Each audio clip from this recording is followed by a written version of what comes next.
And part of the contest, we didn't forget about the contest, guys, but part of the contest is, in fact, Don't tell them. Not yet? Don't tell them. No, Okay. nice. 5 more episodes, you guys will know. 5 more episodes, you'll know. 200th episode, look forward to it. Don't tell them. Everyone's like, it was right there, man. Shut up, demon. Tease them every week. Just say it's coming. It's coming. 200th episode is coming. Details coming. I'm gonna tease you like this. Hotfix this week teased us all, man. Hot fix? Nah, it wasn't a fix. That was a nerf. Whatever. No, it wasn't. The hotfix is a tease. Yeah, the hotfix is just a tease. One long tease. Really, I wanted to put in every tweet I saw about people going back and forth with DMG about the patch notes. But I even saw like a number of the higher up Bungie folks be like, "No, guys, it's just a test. We had nothing to release this week, so we're just pushing out some new tech. It's not a thing." But everyone's now desperately hunting for secret quests in the game, and it messed with me because somebody had retweeted. I guess there's like a Destiny nostalgia Twitter, and someone had retweeted when the Whisper mission dropped and the portal showed up, and we're like, "Hey guys, it's a new portal." I was like, "No, that planet isn't here anymore. You can't fool me. There's not a new quest." And I'm not going to fool people any further because we're just going to roll the pirate titles. Avast ye, and welcome to Two Titans and a Destiny 2 podcast. Dedicating bringing you all the latest information, news, and opinions. This is the best show for new and veteran pirates alike, where we share tips, tricks, and tools to help you succeed and enjoy hornswoggling your booty even more. So with all that said, let me introduce you to me ragtag crew. The scurvy sea dog Purdy, the son of a biscuit eater no one respawns in real life, and me, your captain, for this treacherous voyage, Night Demon. Arr! Yarr. I wonder if that one guy's even listening anymore. Well, he might do. He might know, because if he's listened to the opening, we've made it pretty clear in every opening, just before we've got to the titles, that there's no more pirates. Pirates is just that opening bit, and then that's it. So hopefully he's still tuned in. And up in the crow's nest, not paying attention, is No. respawn. No. I like that part, dude. That part's funny. So pirates out of the way. Pirates out of the way. I am Night Demon, your British host. You are. And Parody is over there in America. Yeah. And living in Swampland is Respawn. Well, we call it the Throne World. Okay, sorry. He's in the Throne World. I've just decided.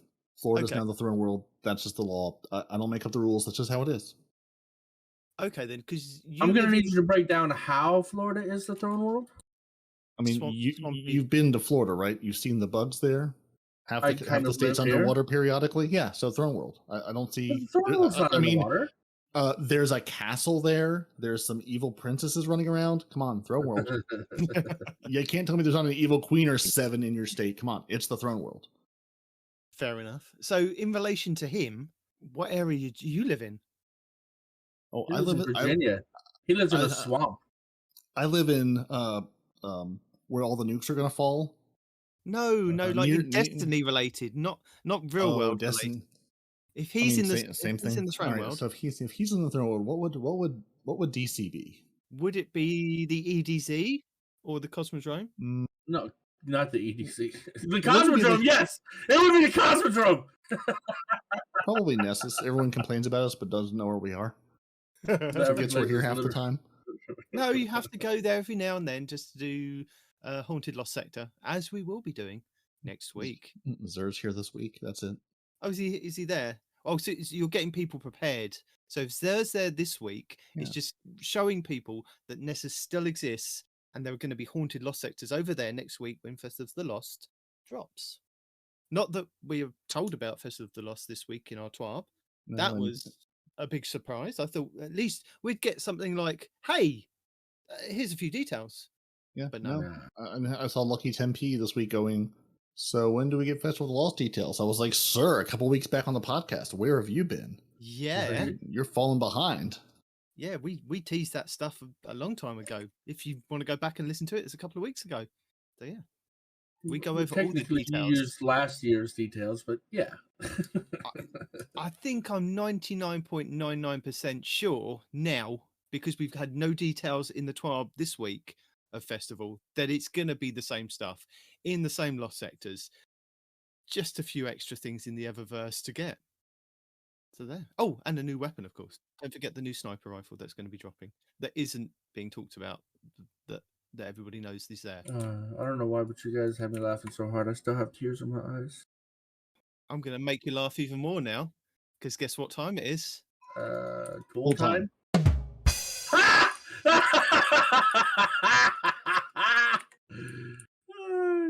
I don't think so, Tim. It's next week in Destiny. Yeah.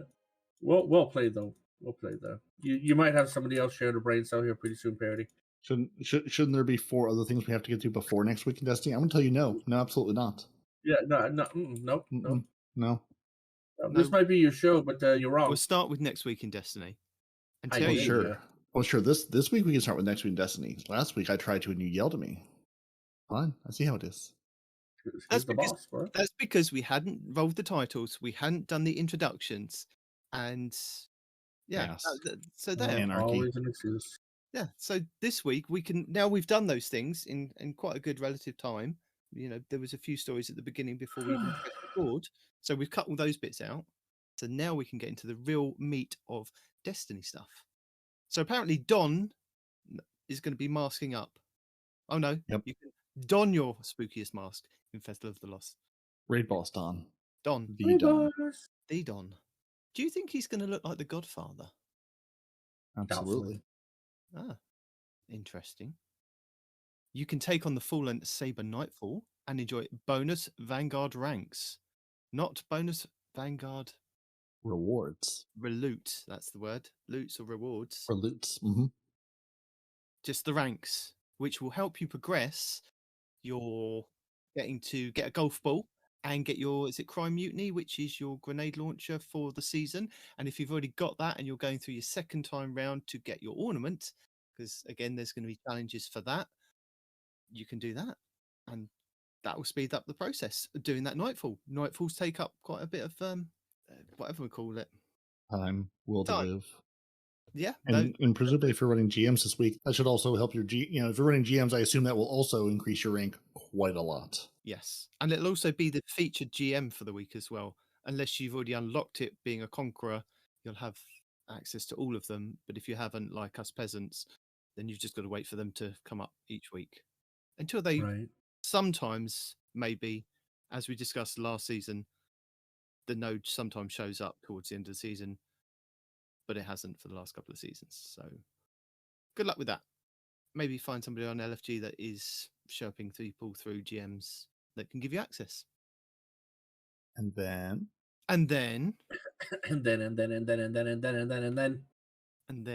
Shaxx brings Clash to the Crucible, which is Deathmatch. I looked it up this week to prepare. So of course it's you go in with a team of 6. There's another team of 6. You shoot each other. Whoever shoots each other the best wins. Period. Is it called Deathmatch? No, it's called Clash. Okay, yeah. They call it Clash. But it is a deathmatch. I got you. Yeah. I'm tracking. Yeah, it's a deathmatch because if I say it's Clash to someone who doesn't know, they're like, what is that? It's a deathmatch. Shooty, shooty, bang, bang, make Guardian explode. Guardian down. It's Call of Duty. It's the Call of Duty mode in Destiny. No, there's no zombies anywhere. Although That's technically, I guess we're what- all zombies. True. We're all zombies. We're all zambonis. And then Respawn will be super excited for the Pinnacles this week. oh well. Am Hey, I? is I don't everybody know. else going to be? I don't know, maybe. Hello? 50-50 shot. What's the light on? What are the Pinnacles? The Pinnacles this week. This week coming up is the Vault of Glass raid and the Shattered Nice. Throne dungeon. Well, I do like the Shadow. No, wait. Shattered Throne, that's the one in the Dream World, right? Yes, on the Dream World. Yes. The Dreamy City. Dreamy City. That's the one with the broken throne. You got to fix it. Got to bring your duct tape in. Do A some new repair work. location, the Dream World. Yes. I don't like the one in Dreaming City. I take it back. Is that the world where Robin Williams is? Then he takes you on a fantastical voyage. No, that's what Dreams May Come. Fantastic movie, by the way. Okay. Okay, I was thinking Neverland. Different world. I was thinking Hook, Peter Pan. I would have accepted both. What Dreams May Come is an amalgamation of sadness, happiness, and weirdness. It's a crazy, crazy movie. Fair enough. Just like Destiny. So if Just you, like Destiny. like Respawn, have trouble getting some of these exotics, next week will be a good week to do the Vault of Glass to see if you can get the Vex Mythoglass, which is an amazing fusion rifle that shoots like an auto rifle. Pretty cool. Actually is very good. It is. And sometimes it's really good for there's a particular warlock build that it excels at. It's a warlock solar build, and you just have infinite everything with this gun, and it's crazy. Could you point people into how to make this build, or who put the build out, or Plunder the default Booty information? It's going to be the default, of course. Any build we talk about, Plunder the Booty's probably got it. Linked in our show notes permanently, the channel. Right? He's got a permanent spot. We need to have him on the show, like, bro, what would we tell him? I don't know. Who knows? Yeah. Whatever. Just, that. So, anyway. When you have your featured raid up, you can farm that. You can play it over and over and over and over again to get more of a chance for the exotic to drop. Even though Respawn thinks that, I don't know if he's gone away and researched this, but he did say last week that the reduction in your drop protection is reduced to half of what it normally is. Yes, and I did look that up. Okay, fair enough. But you get, every time you complete it, you get more and more of a chance to get it. So. Yep, and you don't have to do the whole raid. You can just farm the final boss. That's cool. Flat out, yes. That's really good. So but then if you're going through and playing the whole raid, you get some spoils. You could, but if you're there specifically trying to get the exotic, you really want to get the exotic, you know? Yeah, but you can get spoils for other things. Yeah, you could eventually buy the exotic by getting all the spoils, or buy the old exotics that you'll never get because you'll never do those raids, or get them to drop for you. Yeah. Speaking of, you can't buy that yet, can you? What? The Vex? No, you can only buy stuff if the raid's gone away. That's what I thought. Just double checking. Well, explain this to people because they might not know what you're talking about. Explain what the Monument to Lost Light is in the tower. Okay, so okay, fine. The Monument of Lost Light is a place where you can buy discontinued weapons. Let's call it discontinued, right? Because you can no longer do the activity necessary to acquire said weapon. And although it's mostly exotics, there are some legendaries in there too. Like you have the Mountaintop, you have Not Forgotten, you have there's a few legendaries in there as well. The weapons are more or less sunset, but the exotic weapons not just sunset, because we have sunset weapons. These weapons you cannot get anymore, flat out. Yes, right? But you can't infuse them up to the power level, can you? The Mountaintop, except the exotics. The exotics are fine. Yes. Legendaries, no. Exotics, yes. And you also have other things in there, don't you? I don't actually know. There's the Always on Time Sparrow that you could have got from the. Really? You can buy that? Yeah. What was that? The Scourge of the Past. So you can buy that from the Scourge of which was in the Scourge of the Past raid. So you can buy that. There's also previous ornaments. If you've missed out on previous ornaments from previous seasons for the ritual or whatever. I can't remember the name. They changed the name of the weapon, whichever the featured weapon is that season to get. You can go around to each vendor and get the ornament by, ranking up with them. If you've missed out on some of them, they've put them in the Monument to Lost Light. So if you've missed a couple from previous seasons that you like the look of, really, you can get ornaments. I'm gonna have to check those out because there are some that I missed. Because I have so many spoils. I never use them. I'm permanently maxed out on spoils. I didn't say you need spoils. Spoils, I think, are just for raid stuff. If you want to get ornaments and things, I think it's like glimmer and shards and. Oh, that's not bad. Planetary materials for now, I guess. Hashtag going away. Going away, yeah. Yeah. Oh dear. So, up next on our smorgasbord of what is happening next week, should we do some challenges? I challenge you to curse. Are any of the challenges related to Vanguard playlist or Nightfalls? Let's have a look. So we have Expert Expedition 3. They want you to gather treasure and defeat ruffians. Oh my word. Oh, that thing. Oh my word. People are not going to be happy with this. But the problem with Bungie. ruffians, Bungie, no. And my word. if you don't know why, I refer you to Bungie's Fallout doubling Blaze's down, yeah. Ruffian Gate videos, plural, Yep. No, I think about how people have heard me talk about the ruffians either on the live stream or on the podcast. Just the ruffians is an issue. They want you to get 10 ruffians. Now, potentially, No, they want you to get. Is it 10 now? It was 50. no, weekly No, no. for the weekly challenge. this is for this weekly challenge. They want you to get 10 ruffians. Now, some of them, I've some of barely these gotten 10 this challenges, season. yeah, some of these have been retroactive. So when I've logged on each day on the Tuesday, it's come up and it's gone, oh, it's auto completed. So maybe this ruffians thing is auto. Mine didn't autocomplete.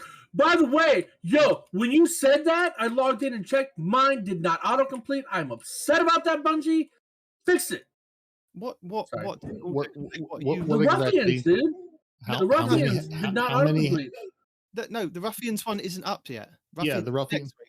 Yeah, it's not going to have completed. You have to wait until Tuesday.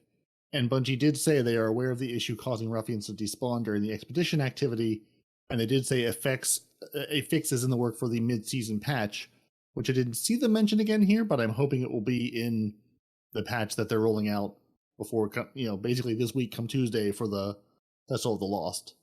Because they said, hey, we're aware. I mean, it doesn't help the fact that you still have to wait 3 minutes for them to spawn, but at least they're aware of them despawning too quickly and are going to address that hopefully when this challenge goes live. Otherwise, they know their socials will just be on fire of people going, you broke it real good.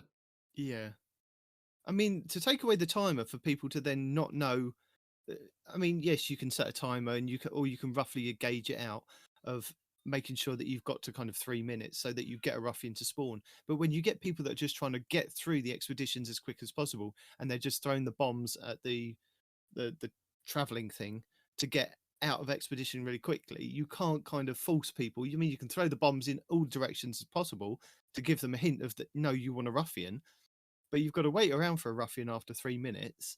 You sometimes get another ruffian to spawn just after that. I think apparently it's pure fluke.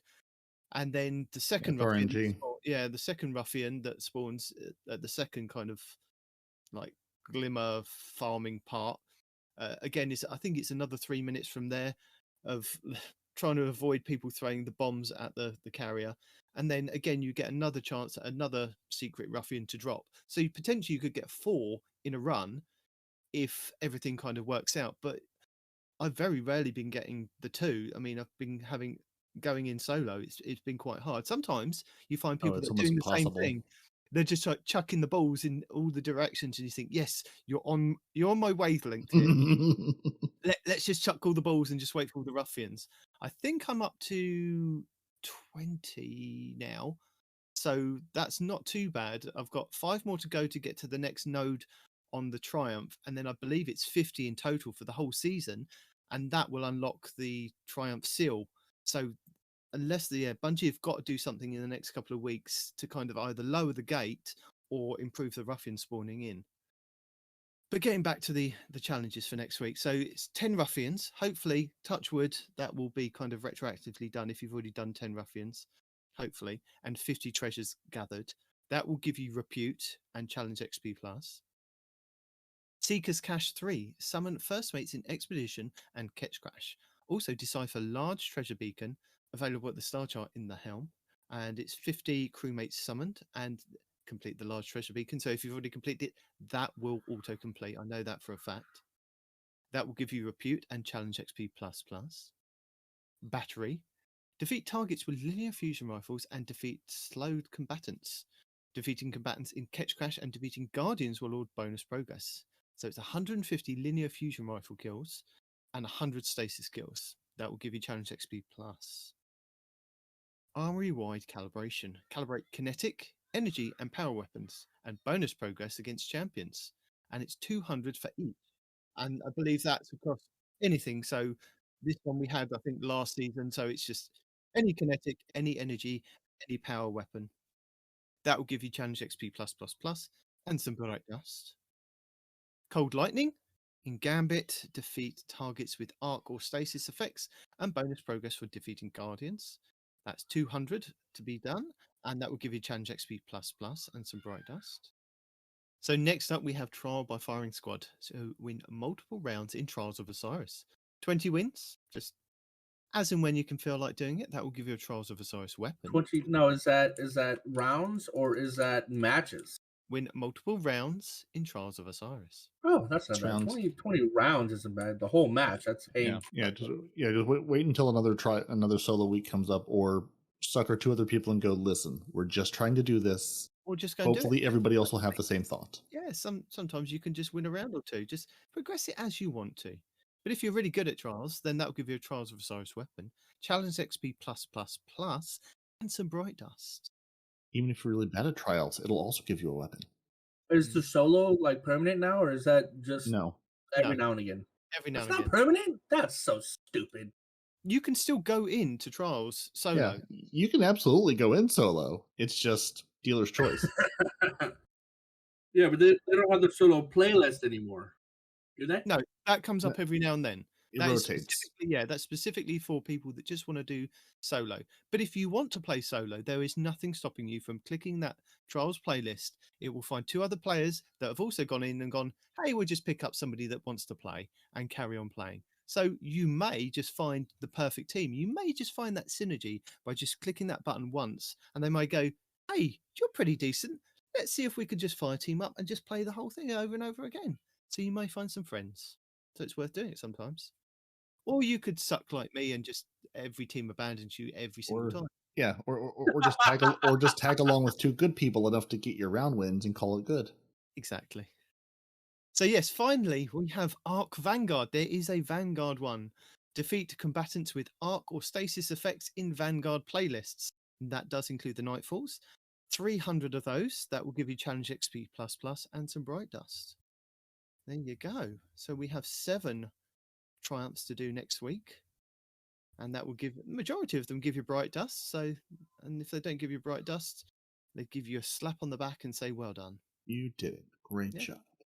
That's week 9. Do you know what that means? Next week, week 10, is our final week of challenges, which will really, Respawn loves that because he doesn't really like doing the challenges each week. Bless him. But what he does like is me telling him what's available in the Eververse. Redacted. Everything redacted. It's pink as far as the eye can see because it's all. Is it really? Yeah. Well, because Festival of the Lost. I mean, Festival of the Lost is honestly, you're in luck. Respawn though. The bright dust, we're mostly aware of what that is. Exactly. But everything else is Festival of the Lost. So I mean, of course, it's the it's the Exo armor that's coming with Festival of the Lost, which is redacted, but we've all seen it, Bungie. But then there's a bunch of other things that, sparrows and ghosts and things that, will be a thing, even though some of these say redacted and they have a picture on them. So good job redacting, Bungie. A+ work. Well, yeah, I mean, they've redacted the name. No, they haven't. They haven't. No, redacted the no, name. not even. Redacted the picture. Like there's a weapon ornament, and I've got the name, I've got the picture. Even the little icon is the little pink gold background, so pink outline of we don't know what this is. The icon, the preview icon anyway. Oh, okay. Yeah, I mean, I can tell you in the silver thing that there's a ship called the Mance Macabre that's going to be available for silver next week. The weapon ornament. I'm guessing that's Worm Perilous. Yeah, Worm with a Y Perilous for the parasite. Mm-hmm. Yeah. And then we have the Rocket Punch Finisher, which is a silver only item this season. 800 silver. Ooh, they want us to remember the Grand Overture exists by giving us the Promethean Prelude weapon ornament. Hold on, I need to stop you right now. The Grand Overture this season is actually baller, and if you haven't used it, Parody, I really haven't. Because I too have basically forgotten that weapon exists. I did too until I saw a YouTuber with a build, and he goes, "Yo, Arc is phenomenal with this weapon." Yeah. I highlighted a video a couple of weeks back that I think it was Jarv did. Going over why it's amazing for kind of just DPS and things. Everybody's kind of slept on it. So go and check it out if you have got it, the Grand Overture. If you haven't got it, I think that's one that should be in the Monument to Lost Light for you to purchase. So go and check that out. What? Already? Well, wasn't that a last season's exotic? Are you in the game? Can you go and check? Yeah. Well, I'm in an event right now, but I will Well, after the event. You go and check, come back and tell us. Okay, Okay, you tell us I'll what's let you know. available there. So also, we have the No Escape legendary emote available for silver next week. The Retrograde Teray, that's another exotic ship. We have the Haze Future Shell, exotic ghost shell, and the Majestic Whiny, which is a sparrow. Majestic whiny. Can you imagine somebody whining majestically? Is it whiny or is it Winnie? Is it horsey themed? Winnie, whiny. It'll be whatever it is. Okay. 19 says stop whining and let's move on. Yeah. Chat confirmed. Chat confirmed what you said, Demon. It is there. It's a whiny. What? Demon, you hear me? Yes. Yeah, I'm hearing you. What are we confirming? T-Rex confirms the Grand Overture is available at the Monument to Lost Light. There you what go. he said. There you go. Exotic if you can get it. The T-Rex, the king of all of them. Yes. We accept no lesser T-Rexes. Also available next week is going to be the bundles for the robot versions of whatever the Festival of the Lost. Yeah, the mech armor. The mech armor, yeah, that's going to be available for silver next week. Sorry. I threw up in my mouth a little bit. Respawn's a super. So you don't want to be a Titan with a Lego attachment on your right arm? So you can put your Lego I'm weapon glad launcher you on said top? that. I thought I was the only one that thought he looked like Legos. For real. Dude, the entire internet has said that. Where have you been? Did they really? Welcome to the internet. Take a look around. Yeah, Right, no, that was everyone's immediate thought is those Titan shoulders look like you can just snap a Lego brick on top and you're good to go. The rest of you guys are just jealous. You're not Lego. You're not even Duplo compliant. You can't even Technic. You got nothing. Oh my god, Duplos, get out of here with that. So for your Bright Dust next week in the Eververse store, so all that stuff that you've been earning through your challenges and doing your bounties each week and saving it up to spend for these events that come around once every millennia, you can purchase the Lunar Raw exotic emote for 3,250 Bright Dust. We have the Infected Seeker exotic ship for 2,000 Bright Dust. The Reanimated Entrance, which is your legendary transmat effect, for 450 Bright Dust. A really cool shader, the Basalt Toxic, for 300 Bright Dust. So it's really cool. Get that one. I recommend it. It's got really good glows on that one. The Strange Brew exotic multiplayer emote. So this is where you're all standing around a cauldron. 4,250 Bright Dust. So if you haven't got that from the previous couple of festivals, pick that one up. The No Escape legendary emote for 700 Bright Dust. The Broomswept Knight, which is your exotic sparrow, which looks like a broomstick, just the plain old broomstick. There was one that glowed with a cat on it. That's not this one. This one is 2,000. Good. I like the broomstick better anyway. Fair enough. We have the Mans Macabre, which is your exotic ship for 2,000 Bright Dust. We have a mask. So if you've missed out on this mask in previous seasons, this is the Shaded Titan mask. And that is going to be an ornament for your masks that you can get for Festival of the Lost for 1,200 Bright Dust. It's the black cat. Not the black cat. Is the spider sparrow coming back? Maybe. I don't know at this point in time. I'm just looking at these ones. We also have the exotic ornament for the Fighting Lion grenade launcher, the Pride Glass. That will be 1,250 Bright Dust. And then finally, our Batwing Entrance, which is our legendary transmat effect, which I use. Pretty cool. 450 Bright Dust. So let's have a look. Respawn wants to know if the Spider Sparrow is coming back. I thought it was going to be in that little chart you was looking at already. It could be one of those things that's available for silver. As I said, I think when we went over the Festival of the Lost stuff, when the Eververse comes around, they do tend to, they can't squeeze everything in the Eververse store that's come from previous seasons. So they kind of pick and choose and select. They put a lot of new stuff in there, but they also kind of pick from previous seasons. So some things come back up and some things don't. So next week, I can't really see if it's there. I don't think it is there. Otherwise, it'd be in the API. But the bat-winged like ship that we got, the Desmondus. So that was the skeletal ship. That's available next week, along with the spider mask, which is an ornament for your Festival of the Lost. Yeah, I'm not seeing anything spider outlined.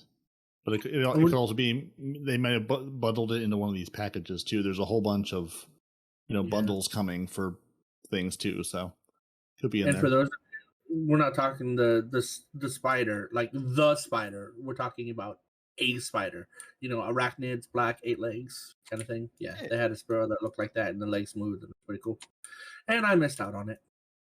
Did you? I thought you got it. Oh, wow. I didn't. Aptly timed. Wow. Yeah, right. So you heard him? That's also how Respawn feels about missing out on it. A little bit, yeah. Hey, clip that scream. That's a good one. So yeah, your Festival of the Lost runs from the 18th of October through to the 7th of November. So those 3 weeks we will have Festival of the Lost stuff in our Eververse store. There you go. That's those bits done. Are we missing something? Am I testing you too? Test me all you want. We both know I have no idea. We've done challenges. We've done Eververse. Would you say you could be lost in a sector somewhere? Hello. I definitely could be. No, I'm doing Pinnacles because I still need a butt cape to be. No, oh you donut. What? Huh? Respawn rode that segue right over the cliff into the water. Oh yay! So if I were trying to seek an exotic or a new fancy exotic, a better exotic, where might I find these exotics? Is there a sector I could go to that's lost and on some sort of rotation maybe? They're not really lost. Is it legendary? They are found. Well, they are found if you've already done them, because that was one thing that we make sure to tell people. If you're new to the game, make sure that you've run through your lost sectors. These are the hidden areas on each map, on each planet, or not even a planet, even a throne world. There are lost sectors hidden. Once you've completed them, they then sometimes show up as legendary or master lost sectors with a little flag outside. And each day it rotates. And at the moment, it seems to just be on Europa, Nessus, the Moon, and the EDZ. But sometimes they mix it up in a season. They may stick it on the Cosmodrome, or they might stick it on the throne world. So you never know. And if for some reason you're saying, hey, there's a fancy warlock piece or a hunter piece, and I haven't played those characters in a while, you need to make sure you've run through the lost sectors at least once. Because if you haven't actually completed the lost sector one time ever in the history on that character, it will not show up in the rotation. So you'll be looking and looking and looking, and you won't see it. You have to complete them once per character for them to show up in the rotation. Yes. Then you can have the little flag to actually go and try to get your exotic. And 19 is going to tell you exactly where you can go to get these exotics. I will indeed. And which ones you can get except for the hunters. You can get it and you can look at it on your wall, but that's all you can do. What do you mean except for the hunters? Well, why? What? Because yours is still disabled. Oh, God damn it. I thought I was really hoping, and for sure they were going to sneak it into the patch last week and be like, nope, nothing here. Well, nothing they did say mid-October we'll have a fix that'll be available mid-October. Guess what? Well, it's probably the one that's coming. It's probably the one that's coming Tuesday with everything else. Hopefully. Yeah. No, maybe. They said it wasn't. They said they don't have the fix for it yet. Well, it's nice to want things then. So where could you go if you wanted to get this chess piece that you will eventually one day maybe be able to use? Maybe, yeah. Well, Monday, the 17th of October, is going to be the Concealed Void over on Europa. So if you can find that lost sector, there will be exotic arms available on that day. And the featured one for this season is the Titans, which is called the Point Contact Cannon Brace. And that's meant to be enhances your little thunderclap thing. A bit like She-Hulk, where she claps lots and lots. And it's that for the Titans, basically. We have a guide in our show notes from PV Shifty on that one, if you want to have a look at that lost sector. Hunters, this is a particularly important one because for our arms, we have 2 builds. You have the Liar's Handshake for this season, which is phenomenally good. And then for last season's solo builds, you have both Athrus's Embrace and Caliban's Hand. Both of those are arms that are really, really good for solar DPS builds. So Hunters, this is the one you want to pay attention to, the one he's talking about. And if you don't have a Liar's Handshake and you're listening to this live, Zur has it for sale this week. I don't know if it's a good roll or not, but if you don't have one at all, go get one. So Tuesday, the 18th of October, would be the Bunker E15 over on Europa, giving exotic chess pieces, and that would be one for you hunters if you are searching for your Golfraken Hulberg That's what Gesundheit. it's called. Yeah, Hatu. We have a guide from Monkish Jam on that one. And there's another one hunters should watch out for because the Omni Oculus for void-based builds, really, really good in game activity. Stop going on about your hunters. Any exotics. So whichever exotic you don't have will be the first kind of ones to drop. So if you have, no, these are honestly, there's only a few, right? We have the one for Arc, which is the Liar's Handshake, 2 for Solar, 3 if you count the Celestial Nighthawk, but Celestial Nighthawk doesn't really do anything for this season. And then the Void one. No, So, yeah. what I'm telling people is, if say you've played Destiny up until this point this season and you haven't got these new seasonal exotics, those will be the first ones to drop from this Lost Sector. After that, it will just be random, like arms on Arms Day or chests on Chest Day. But say you haven't got like a couple of chest pieces and you're on your hunter, it will give you the Falcon first, and then it'll work its way back of giving you other exotics until you've got all the exotics, and then it'll just be a random one. That's how that works. So Wednesday, the 19th of October, will be the Conflux over on Nessus, giving exotic helmets, and that'll be for the Warlocks on the Fallen Sun style for this season. Monkish Jam also has a guide in our show notes. Thursday, the 20th of October, will be the Rift, also on Nessus, giving you legs. So that's Legs Day, and that will be PV Shifty in our notes, giving you a guide for that one. Friday the 21st will be the K1 crew quarters over on the moon, moving back round to Arms, and PV Shifty has a guide in our show notes. Saturday the 22nd would be the K1 logistics over on the moon, giving you chess pieces. Surf and Twerk has a guide for you in our show notes. K1 communion on Sunday will be on the moon, giving you helmets, and that will be PV Shifty. And then back round to Monday, the 24th of October, will be the Skydock 4 over on the EDZ, giving exotic legs. And Legionless has a guide for you in our show notes. But also, we have links to the Lost Sector today and the blueberries.gg Lost Sectors, which give you what information, Parody? Oh, they give you a nice grade of how easy or how quick it is to farm the Lost Sector, possible builds you would want to use and take in there if you're like, what do I do? And really just all the information, how many shields, what kinds of shields, anything and everything you would need to know if you're like, I haven't done Lost Sector in 6 months. What do I need to know here? There you go. What was the name of that website one more time? Blueberries.gg. It's permanently linked in our show notes under the Lost Sectors section.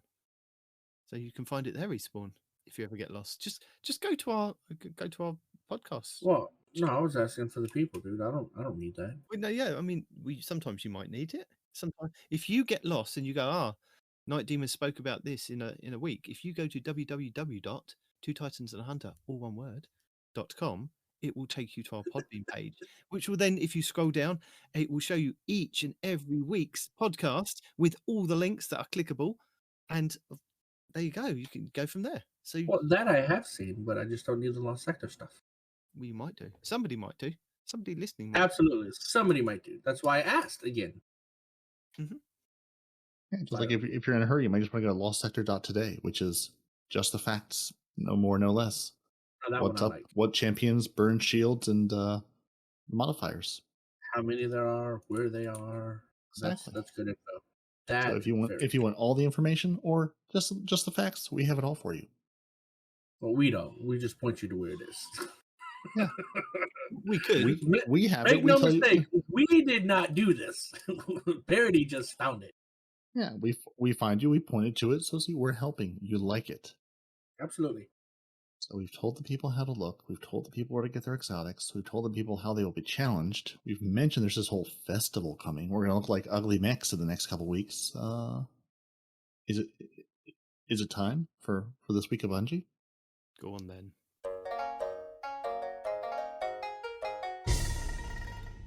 For the 13th of October, 2022, that Sam has written for us? I guess so. So happy Twarbs Day, Guardians. This week we are back with a bit of a hefty Twarb. Again, including some weapons and the economic changes mentioned last week. So the economic changes last week, everyone was going, well, where did you mention the economic changes? It's this week. So sit tight because we are going to pass the mic to a few different team members to chat with us all today. And then we start off with Trick or Treat. We also wanted to call out a reminder for Festival of the Lost because we've all forgotten about that, which is starting on the 18th of October. our social channels will have the trailer on Tuesday morning, which is roughly, I'd say, about 4 o'clock in the UK, 11 o'clock over Eastern time. Yeah, so you get a trailer, and then there'll be a page go up on the Bungie site that says, hey, this is what you need to do, and this is all the information. Because we're not going to bog it down in this TWAB, because there's enough information in this TWAB to keep you going till next Tuesday. And there really Absolutely. There really truly is. is. And then there's a lovely picture of some mechs. Yes. Lovely It just, word. I mean, I'm looking at it, although you're seeing mechs, but I'm seeing Transformers. I'm seeing a mistake. Because is it the Warlock that's on the left that's in the pink? You know, it's kind of hard to say. That's my guess too. The Titan, The hunter has the Hunter's on gray. The hunter has the gray or silver goatee. So that's the hunter. More importantly, is the hunter the rhinoceros / unicorn? Yes. Okay. See, don't tell me the colors. Say which one has the horn on its head. That'll tell you. But the pink one reminds me of RC. It is RC, isn't it, from Transformers? The pink girl motorcycle. I think that's that one. Yeah, yeah. And the Titan looks, like a Transformer. It really does. I'm wondering what shaders you can put on that to make it look. Each one of these look like an actual Gundam from the Gundam series. Yeah. So not Transformers. They're actually Gundams. And still upset that we didn't get our monsters, but whatever. I really wanted those monsters. I really did. Mm-hmm. They look. Oh, I had a rant last night. Everybody who was on the fire team last night basically voted for Max, and I was like, all of you need to never vote again. Okay, if you think that Bungie wants to know my opinion, just tell yourself no, they don't, because you're making mistakes and you're making bad choices when it comes to which armors to vote for. Yes, T-Rex, I'm talking about you too. That's the king you speak of. What's a king to an anarchist? Hard to say, but also, if you're trying to collect all of the things, Bungie put out a National Coming Out Day post where they put, really, you should go to this post and you should type R9J79M, and I need to make the screen bigger to read the last 3 letters, J6C, into bungie.net/redeem, and you can get a fantastic rainbow entrance to use a people, troll them, enjoy it. Just have some color to your life on your beautiful builds. And they also put a number of wallpapers that are themed of the colors of the different pride flags. But really, there's a pansexual pride flag colored, which is just all rainbow, of the Drifter offering you a drink with a little umbrella in it, which is phenomenal. So, go get your go learn how to speak good, then to come back and try to be on a podcast. I think people are confused about the Drifter. They call him pansexual, but they're confused. When he said he would eat anything, I don't think he was talking about people, because he's starved to death multiple times. He was talking about food. I think people mistook that. He's pan food, not pansexual. I think he's pan everything, and you can't tell him how to be. I'm not. Yeah. If you're like 19 and need to collect all of the things, there's a new transmit effect to collect, or some lovely wallpapers, or not. I'm not here to tell you what to do. I'm just here to tell you it's available to you. And then we have economy changes. Lots of economy changes. So we are going to hand over to our expert here, who has done all the mental arithmetic and all the notes on this. Parody. Oh, I thought that was some segue leading to me. I was like, no, we don't let you handle heavy things like that. Oh, wow. No heavy lifting. You're a leaderless, and it just wouldn't go well. No mental gymnastics. So when I read this, I thought that they handed over to the design lead, John Krasinski, but it's not John Krasinski. It's Josh Kulinski. Josh Kulinski. There you go. It might be John Krasinski. It's not another, this. It's this other word that I can't pronounce. Yeah. So Jim from the office is here to tell us all about economy changes. Basically, this is Bungie saying, hey, we have a lot of materials, and I believe fully this is an entire front to when Lightfall drops, and they're going to give us a whole new batch of materials to replace all of these. That's why they're taking them out. Yeah. But what they're going to do in Season 19, so starting in December, when you hear Season 19, just think December. So you will no longer be able to obtain the following materials. They're not taking them away. You don't need to spend them all this season. but you cannot get any more new materials of dustclite shards, microphasic data lattices, those helium filaments, Varian bows, spin metal leaves, and glacial starworts. Those are gone. The keyword here is obtained. They're not taking them away. They're not going to be unable to be used, but you're not getting any more new ones starting in December. Okay, so this came up in the chat. That's why I'm addressing it. You do have a use for them, Noble. You trade them for Glimmer. You trade them for enhancement cores. We do have a use for them. We won't have a use later, but even after they are, quote, discontinued, you can still use them to trade for Glimmer. So they're still just at a lesser exchange rate. So basically, Bungie wrote a lot of words to say their major goals were making the game more approachable to both new and returning players, reducing the number of currencies, fewer to manage, fewer to remember, fewer spots to take up in your vault, and just less icons to look at, and I'm sure for them to render when they're trying to render all of those materials sitting in your collections. So what about materials exchange? So first off, the materials exchanges are not going away. Master Rahul will continue to offer it. However, your exchange rates will be lower in Season 19, and Rahul will no longer sell the destination materials. So yeah, you don't have to spend them all. I mean, if you don't have a ton and want to spend them all this season, great, go for it. You will get the current exchange rates in the game for Glimmer. Next season, the exchange rates will be lower. They don't say how much lower, but they say, or actually no, they do say, I'm sorry. Starting in Season 19, Rahul will exchange 5,000 Glimmer for a stack of 20 materials. So I don't know what the exchange rate is now, because that's one thing I meant to look up and forgot about. So it will be 20 destination materials will get you 5,000 Glimmer starting in Season 19. If you have less than 20 materials of any particular kind in your inventory, Rahul will give you 250 Glimmer per single material. I'm a bit confused. Mm-hmm. So, Etheric Spiral, where's that from? Was that from? Oh no, that was from the. They already did that one. That's on the list. Shards, data lattice, filaments, bows, leaves, and starwort. No, the spirals were from the spirals were from the place where Spider was before. Yeah, the Tangled Shore.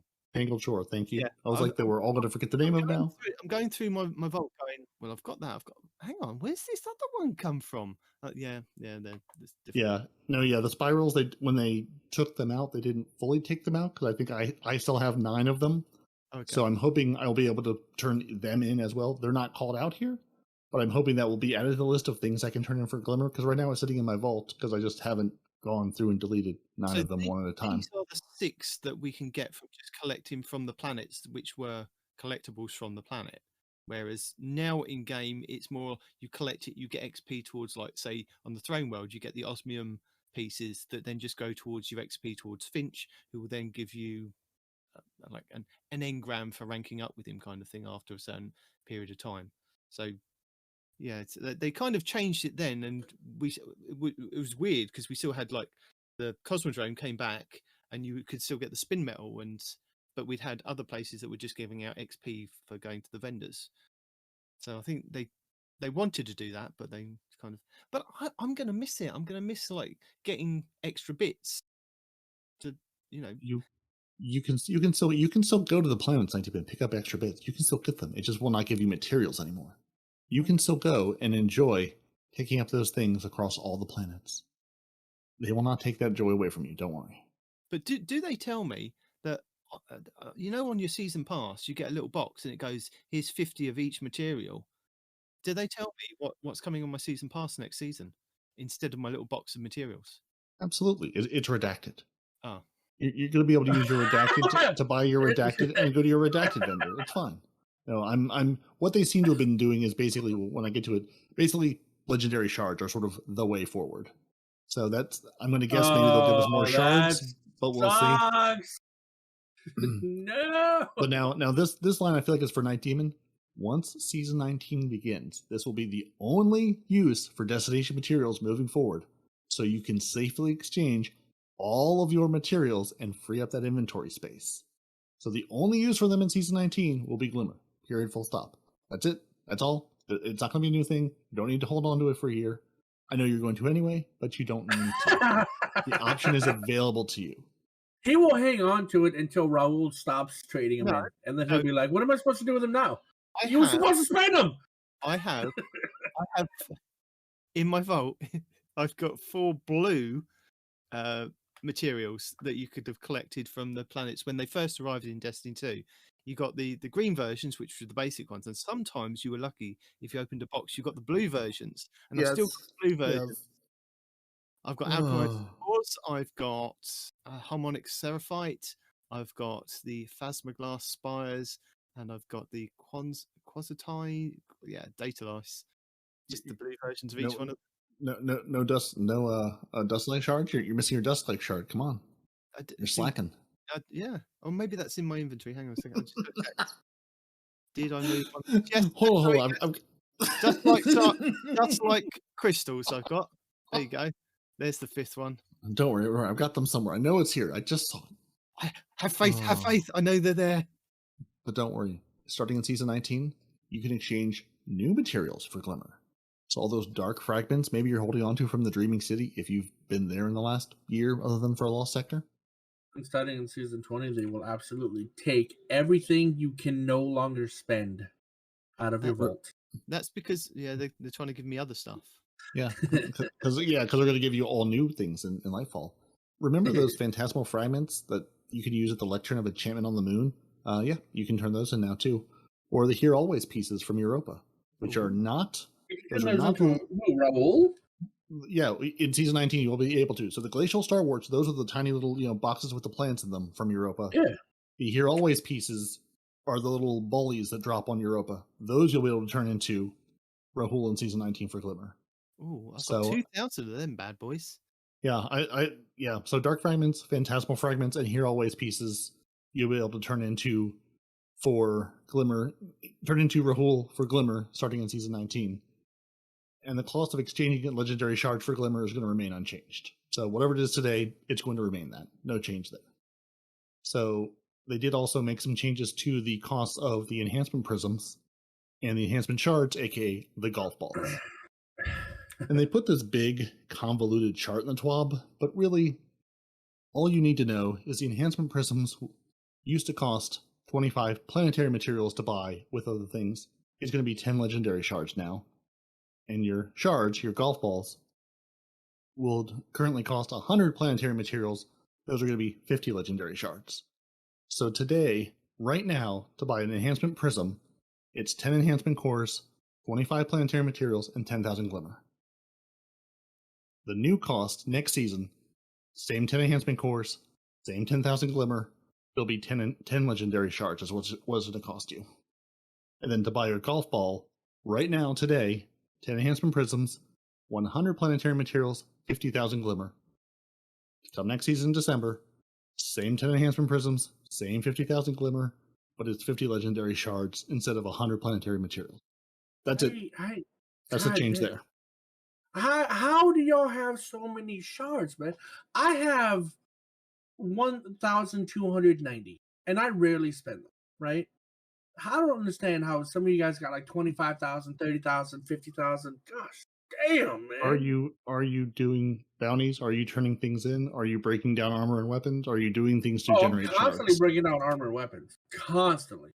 Bounties. Yeah, I'm down to 13,300 of them, so don't know. Jesus. We also play this game obsessively and have all the things. I mean, I do too, but I mean, I don't know, man. I don't know.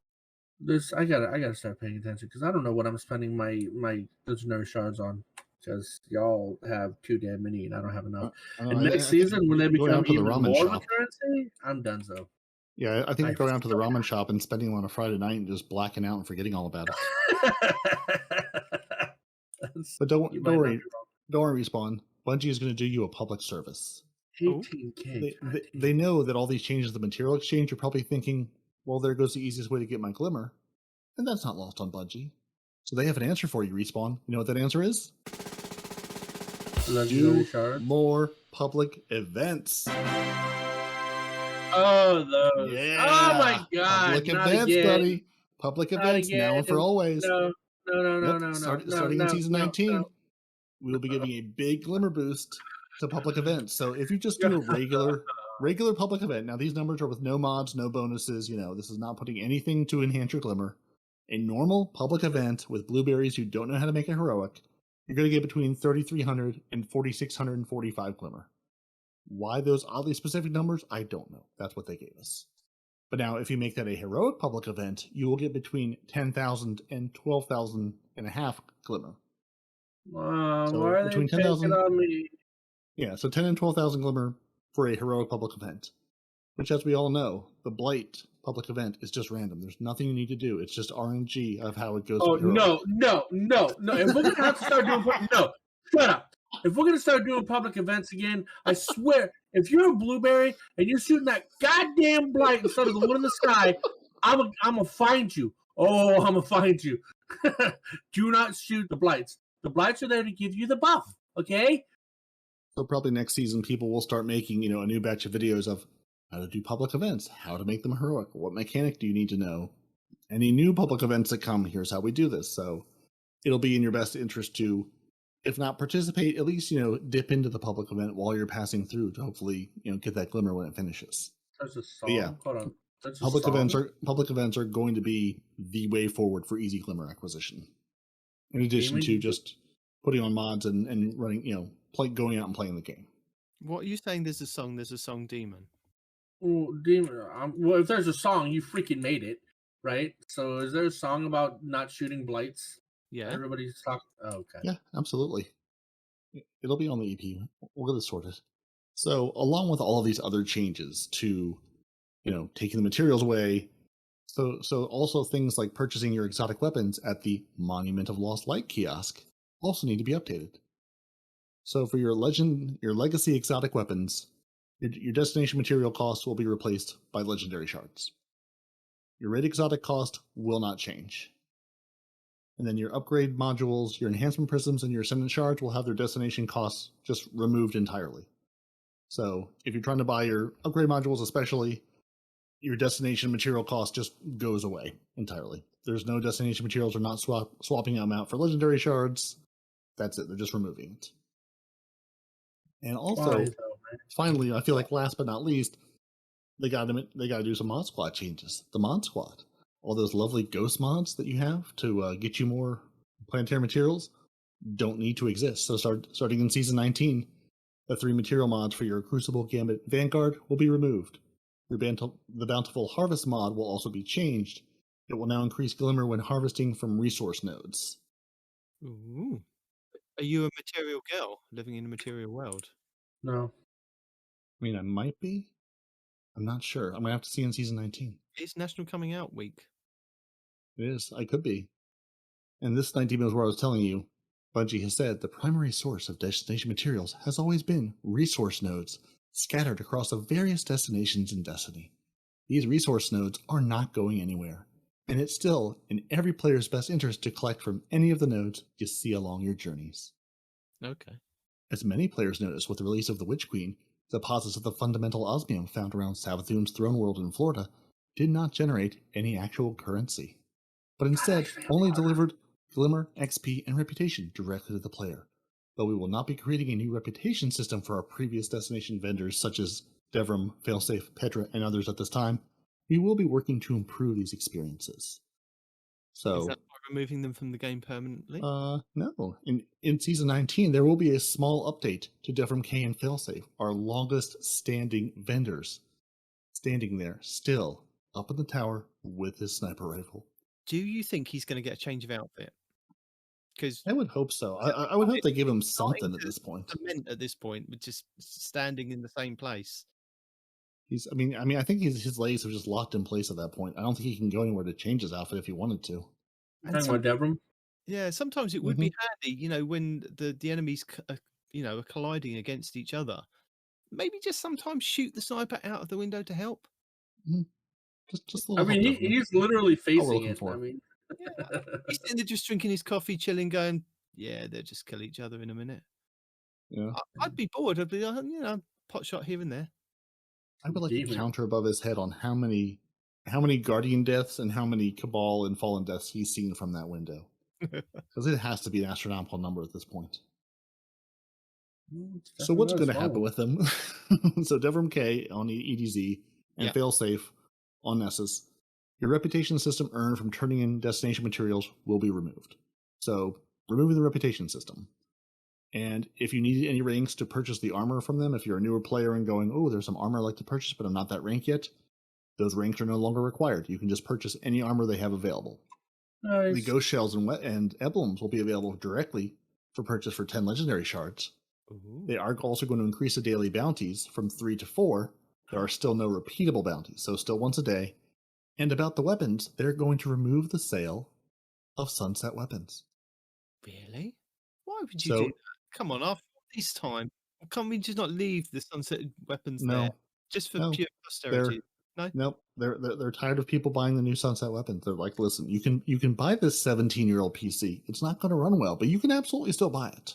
No, they're taking away. So if there's anything that Devrim or Failsafe has that you're like, I've been meaning to pick that weapon up to put it in my vault and never look at it again, you can do it before the new season starts. Or go and pick it up and then dismantle it because it'll still be available in your collections to pull back out when you want it. Because sometime, maybe down the line, somebody will go, oh, if you if it's random roll, you can't. No, they're not random rolls. They are fixed rolls, aren't they? From year one, they are fixed rolls. But sometimes a weapon comes into the meta and people go, if you've got this in your collections, you can pull it out, and it's doing really well in like Gambit for this week until Bungie decide that they don't like it.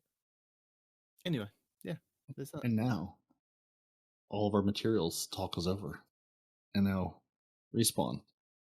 It's your time to shine. Destiny Brazil has entered the chat.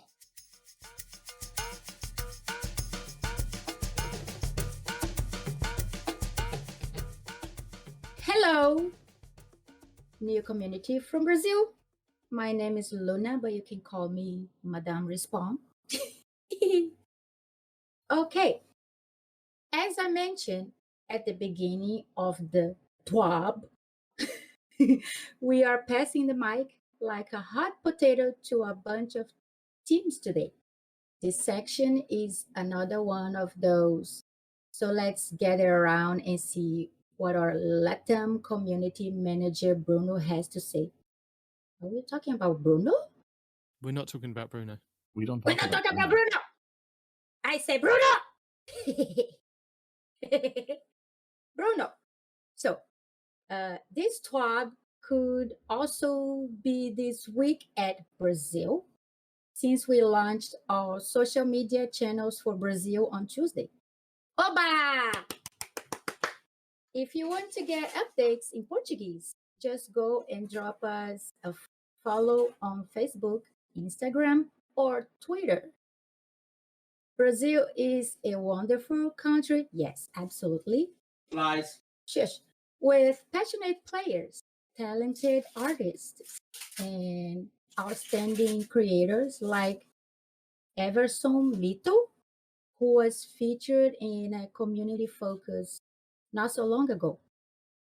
With the launch of a new international social media channel, the reach of our communications will now go a bit further and give us the capacity to better support international players, understanding the needs of different parts of the world and gathering feedback in a more direct way will for sure help us deliver a better Destiny experience. So let's go. Minds, words, here, and celebrate. This is a big step for us, and we couldn't be happier. See you, Starside Guardiões. Just making sure, because somebody was saying this like Guardiões. Okay? Guardiões. That's it. Bye. You want to say it in Portuguese for the people that are listening in Portuguese? Yes. Agora eu vou traduzir para todos os seguidores brasileiros o TWAB. Continua sendo TWAB, porque eu não sei o que é que significa. Começou a mistura de português com inglês. Vamos lá. Como mencionei no início do TWAB, estamos passando o microfone como uma batata quente para um monte de equipes hoje. Essa sessão é mais uma dessas, então. Vamos reunir e ver o que o nosso gerente de comunidade Latam, Bruno, tem a dizer. E mais uma vez, we don't talk about Bruno. Oh, oops, hold on. Nós não falamos sobre Bruno. Em inglês entrando em ação de novo. Bruno, esse Tuab também pode ser esta semana no Brasil, já que lançamos nossos canais de mídia social para o Brasil na terça-feira. Oba! Se você quiser receber atualizações em português, basta nos seguir no Facebook, Instagram ou Twitter. Olha isso, gente! O Brasil é um país maravilhoso, com jogadores apaixonados, artistas talentosos e criadores de destaque como Everson Mito, que apresentamos na nossa comunidade, no foco da comunidade há pouco tempo atrás. Com o lançamento de novos canais internacionais de mídia social, o alcance de nossas comunicações vai agora um pouco mais longe e nos dá a capacidade de apoiar melhor os jogadores internacionais, entender as necessidades de diferentes partes do mundo e coletar feedback de maneira mais direta. Com certeza nos ajudará a oferecer melhor experiência em Destiny. Então, não vamos medir palavras aqui e comemorar. Este é um grande passo para nós e não poderíamos estar mais felizes. Até as estrelas, guardiões. Finito, finish, I guess. Yeah. Good. Get out of here. Go away. Nope. Go. Leave. Luna, do you have any Leave. stories about Respawn involving a badger by any chance, or any other funny Respawn stories? Well, can I tell you about the time that I've seen this man having an encounter with a spider? Whoa. Yes. Oh, yes. Absolutely, more than anything in the world.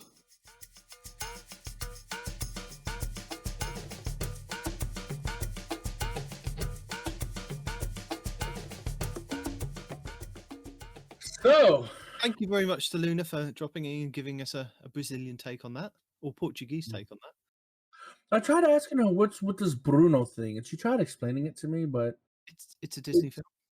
no, it's not a Disney film. It's something in their culture. Just I don't know. It's a cultural thing. Yeah, but they don't talk about Bruno. That's why. Yeah, that's We why. definitely don't talk about Bruno, except for the community manager Bruno, who nobody talks about. But what we should be talking about is mid-season weapon tuning. Tell me about the mid-season weapon tuning, and is it going to make me want to tune in and get some weapons? Well, let's find out, because last week we had a nice chat with the weapons team covering a wide array of questions. They also touched on some players for weapon tuning coming in the mid-season patch next week. Associate designer Mercules is back again to give more detail on what and why for the weapon changes coming in 6.2.5. Mercules says, "Hello, everybody." No, he doesn't say that. He does want us to know and understand what they mean, because they've used this term ease of use, and they've actually told us what they mean by ease of use. Hi, everyone. Mercules here. We have a lot to talk about this mid-season patch from a weapon standpoint, so let's dive right in. One note before we get started. Which is a very important note. This sets up the entire rest of the thing. Yeah. When we say ease of use, we usually mean one or a combination of the following things: stability, aim assist, recoil direction, body shot time to kill / TTK, or optional time to kill crit percentage, i.e., requiring a weapon that requires 100% critical shots to achieve optimal TTK is lower ease of use, and a weapon requiring 50% critical shot to get optimal is higher ease of use.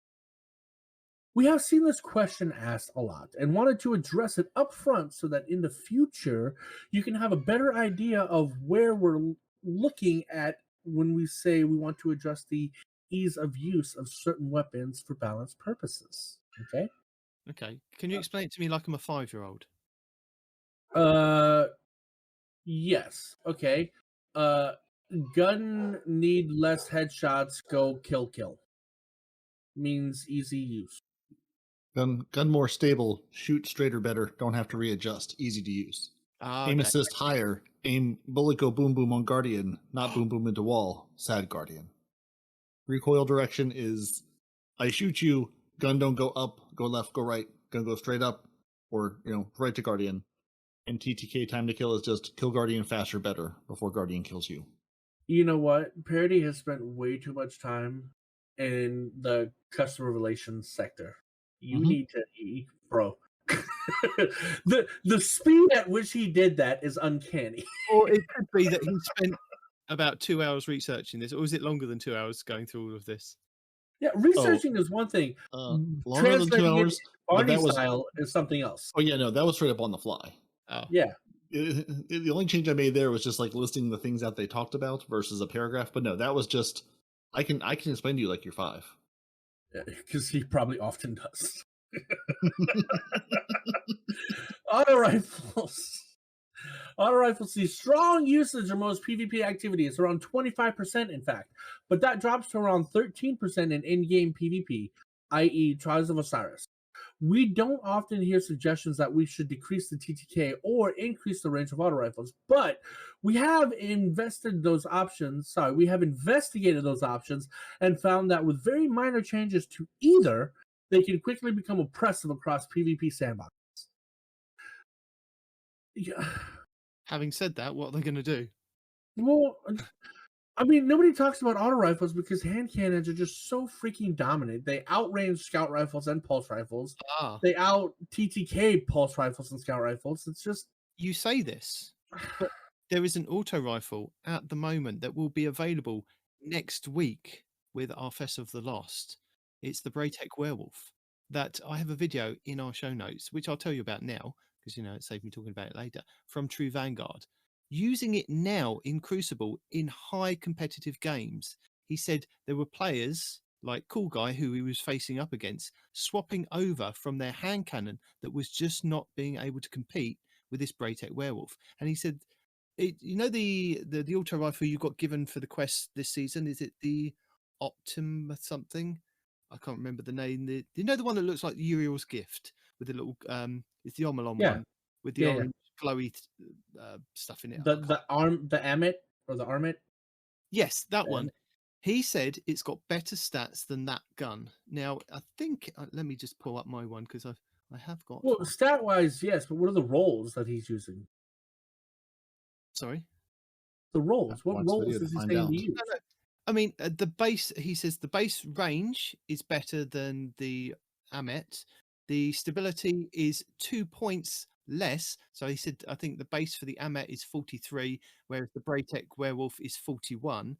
But he said it outdoes the Amet in most cases, and that is just the base stats for the gun. So you imagine putting other good perks and getting, masterworks on this thing, and it's definitely going to be one for you to look out for. Well, perk wise, in the last column you have Swashbuckler. Okay, sure. You have Tap the Trigger. Ooh, Tap the Trigger is going to be really good at the beginning of an engagement. Okay, you get that bump in stability, and bump and recoil right in the beginning. Okay, so that's good. But the key thing to take away from this is that he's a highly competitive player in PvP, True Vanguard, right?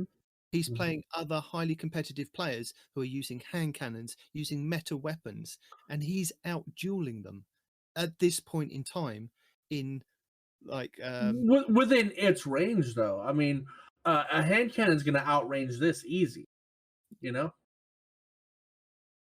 But I see what you're saying. Because it can roll with Tap the Trigger and Dynamic Sway, so you get the bump and stability and handling in the beginning with Tap the Trigger, and then the bump and stability and handling at the end with Dynamic Sway.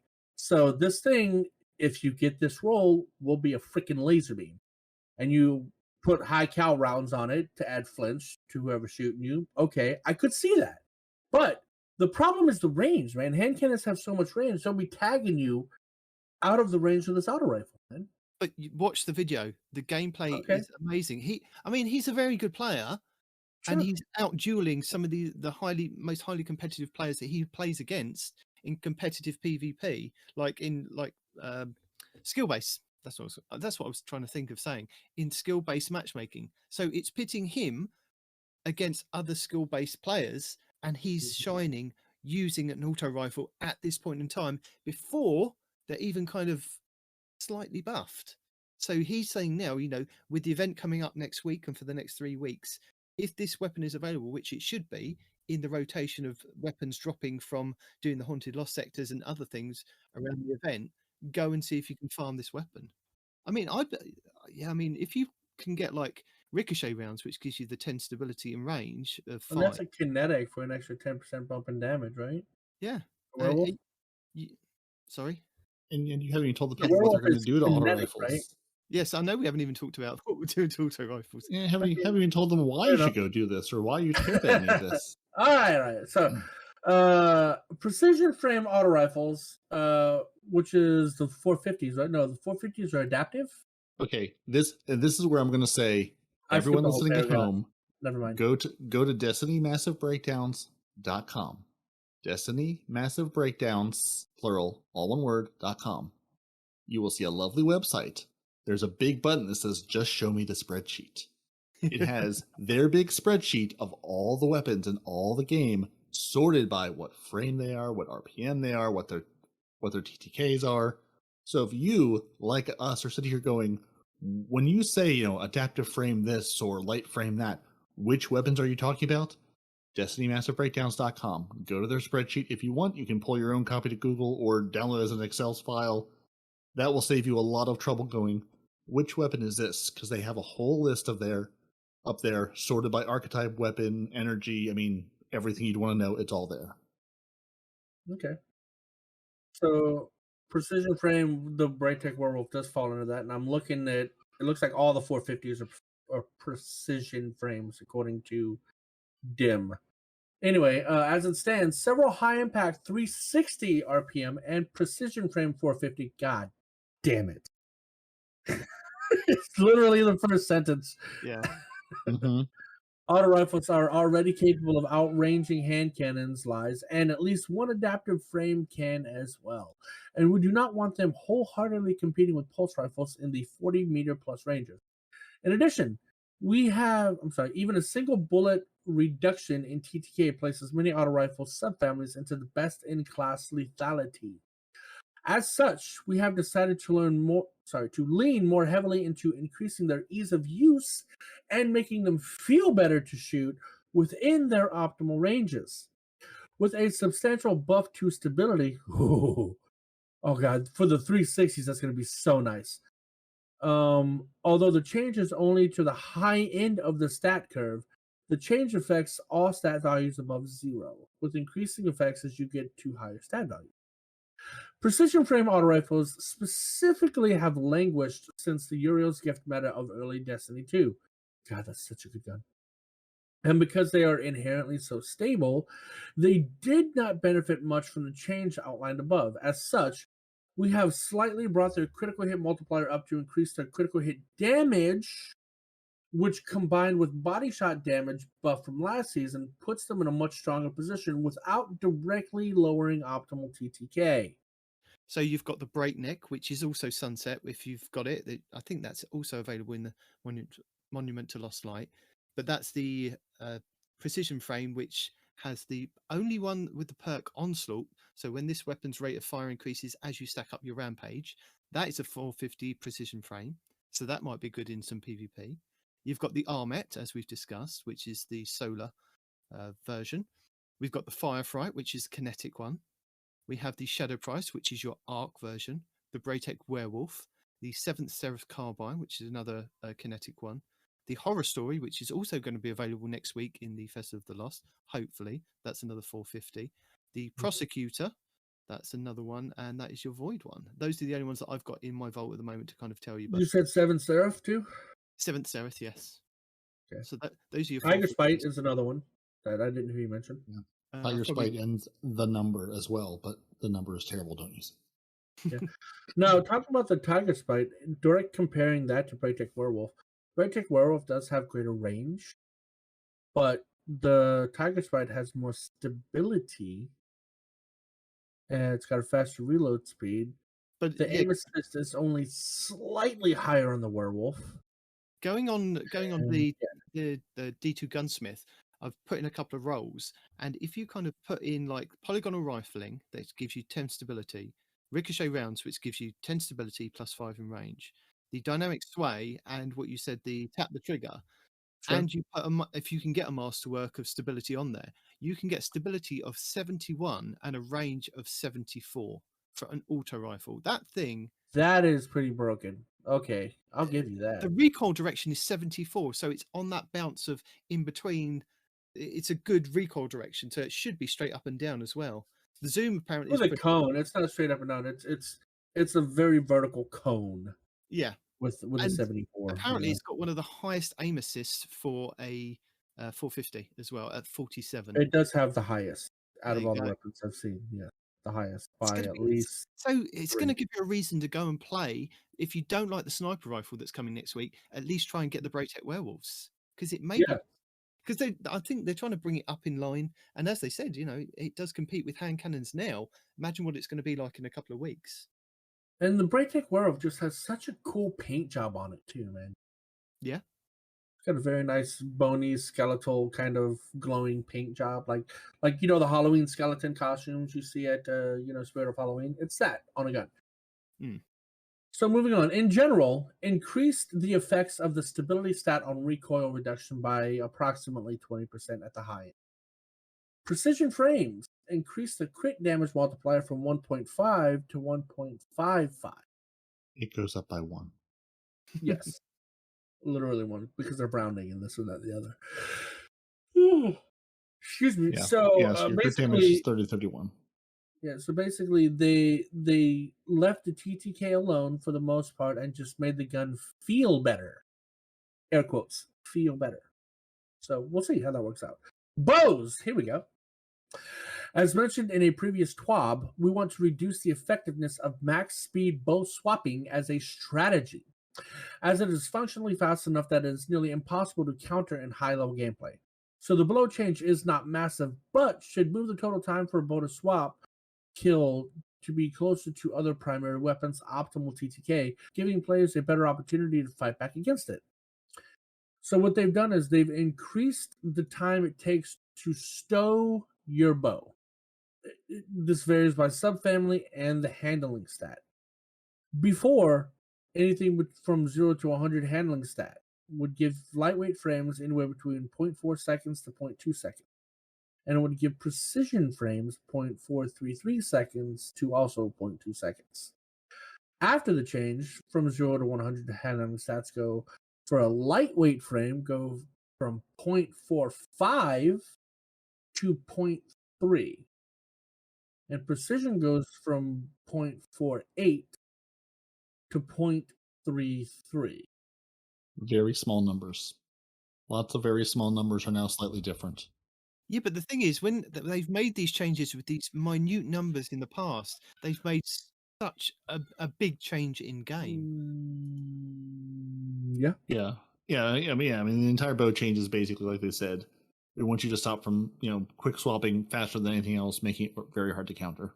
So basically what this does, all right, so for those of you that aren't reading between the lines, the strat that they're talking about is people that will tag you with a bow and then swap real fast to like a pulse rifle or a hand cannon or an auto rifle or whatever, right? And finish you off when you have like a sliver of health left, right?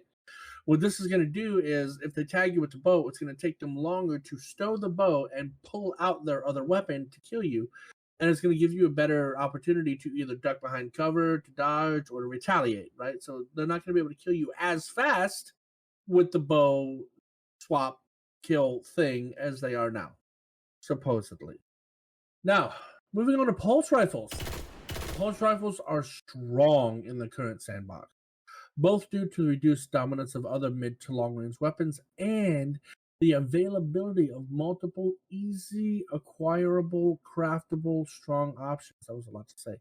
In addition, a few balance passes back, we buffed their range a moderate amount, but in the current sandbox, we no longer feel they need that help across the board. As such, they're about to nerf it to be less than hand cannons again, I bet you. As such, we have removed the range bonus at the low end while retaining it at the high end. Okay. To continue rewarding those who spec into range without giving the same advantage to those who do not. We also felt that there was not enough of a difference in the, quote, feel of weapon handling across pulse rifle subfamily. So we have rebalanced that to decrease the effects slightly at the low end and raise them at the high end. Adaptive frames, which is the 390 RPM pulse rifles, have not been favored since the bygone era. Bygones meaning the pulse rifle called bygone. Haha, funny. And we believe this change will be enough to increase their strength relative to other pulse rifles without pushing them too far into the meta territory.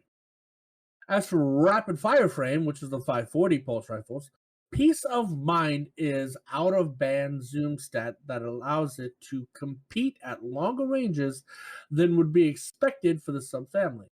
So, it will be the first of multiple zoom outliers while we will be looking at bringing inline over the next season. That was a lot of work. In general, we have rebalanced the effect of the handling stat across pulse rifle. The handling stat is what affects the weapon's ready, stow, and aim down sight speed. We have increased the effects of handling by 5% at the high end, which mostly affects lightweights and adaptive frame pulse rifle. And we have reduced the effects of handling by 2% at the low end. Again, this affects high impact and rapid fire pulse rifle. Adjusting the damage fall off scale based on the range stat. At 0 range, this reduced from 16 meters to 15 meters. You lose a whole meter at 0. Whereas at 100 range, it's unchanged. Adaptive frame pulse rifles increase the precision multiplier from 1.6 to 1.65. That increases crit damage from 30.4 to 31.4. This allows a weapon to kill a guardian below tier 4 resilience with 6 crits, which is 2 bursts to the face in 0.6 seconds. So, really good TTK, requires 6 bullets to the face though. And the guardian has to be 4 resilience or less. In this day and age where resilience is so meaningful, is there anybody in the Crucible that's rocking less than, I don't know, 8 resilience at this point? Apparently, people are still doing that. Yeah. Yeah, Really? I mean, probably people who are not not paying as much attention and just going and having a good time, not not listening to their Destiny podcast and keeping up with what's going on. Yeah, it's certainly possible. All right, fair enough. People who never set foot in the Crucible go, no, why would I? Yeah, but people that don't set foot in the Crucible have high resilience because of PvE. So again, rapid fire frame pulse rifles. Peace of Mind base zoom has been reduced from 19 to 18. Good time does not equal Crucible. I agree. Scout rifles. We have buffed high impact, which is the 150 RPM scout rifles last season. The main goal was to get them up off of the floor by reducing how punishing hitting the body shots. We overbuffed them a bit. Yes, because pulse rifles have been dominant in PvP, right, everybody? No, they haven't. Scout rifles? No, they haven't. That's why he's all like, oh, we overbuffed them, clearly, because nobody's using them. Going so far as to make the optimal TTK more forgiving against low resilience as well. This has made them slightly too easy to use for a weapon with functionally unlimited range. The below change to damage will take their optimal TTK back, requiring 3 crits across all resilience values, while retaining the change to body shot TTK from the previous balance pass. High impact scout rifles have reduced body damage from 42 to 40, and reduced crit damage from 73.5 to 70.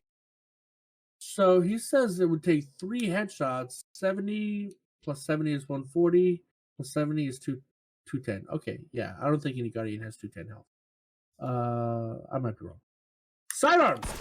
Interestingly, sidearms have long had substantially less auto-aim range compared to the damage range. A decision made many, many moons ago. with the removal of the auto-aim fall-off bonus from rangefinder, we felt that sidearms in general seemed lacking in the approximate 15-meter engagement distance, particularly on mouse and keyboard. As such, this change should bring them up to near parity with other weapons' auto-aim to damage fall-off ratios. For comparison's sake, don't bring your sidearms over here. For comparison's, well, next season one of them is going to be really, really good parity. For comparison's sake, sidearms with rangefinder should feel about the same after this change as they do in the game now, but sidearms without rangefinder should feel notably better. In general, we have increased auto-aim fall-off distance by 30% across the board. Now, next season, there is going to be a buff to a very particular exotic sidearm. Is that? Now, with this range buff as well, the sidearm in question, which obviously I have gone ahead of time and looked in my exotic collections for a sidearm that is called Traveler's Chosen. Prepared ahead of time here. No, it's not Traveler's Chosen. It's the one that's got full auto. Which one has full auto? Has a perk. Traveler's Chosen. As a perk? Traveler's No. Chosen. Traveler's Chosen. I don't see the full auto perk there. Do you see the full auto perk? Yeah, no. There's one that has a full auto perk, and that full auto perk is being removed. And then instead of full auto, it's going to have surplus. And that's already going to make it that much better. If you look at the Traveler's Chosen sidearm, it says that it's Catalyst. It has Osmosis and the full auto trigger system. Oh, the Catalyst. That's why I didn't see it. There you go. Okay. It's the Catalyst part. That's Catalyst part, yeah. But anyway, Traveler's Chosen next season is going to be very dominant. So, yeah, if you got one, rock it. Anyway, moving on to submachine guns. We want to be very careful touching submachine guns, as we believe that most of them are in a good place within their intended ranges. However, in game and in playtests, it has become apparent that some SMGs can be used well outside of this distance effectively, and it has made it difficult for other weapons to compete.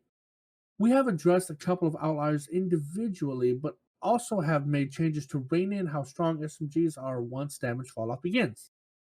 As mentioned above, some outliers on the precision frame, which is the 600 RPM subfamily of SMGs, have outband zoom values, to the point that they can overstep the effective ranges of some auto rifles. That's a problem. So these outliers have made it difficult to justify tuning precision frames overall. At the same time, the 0.8, that's not exactly fast.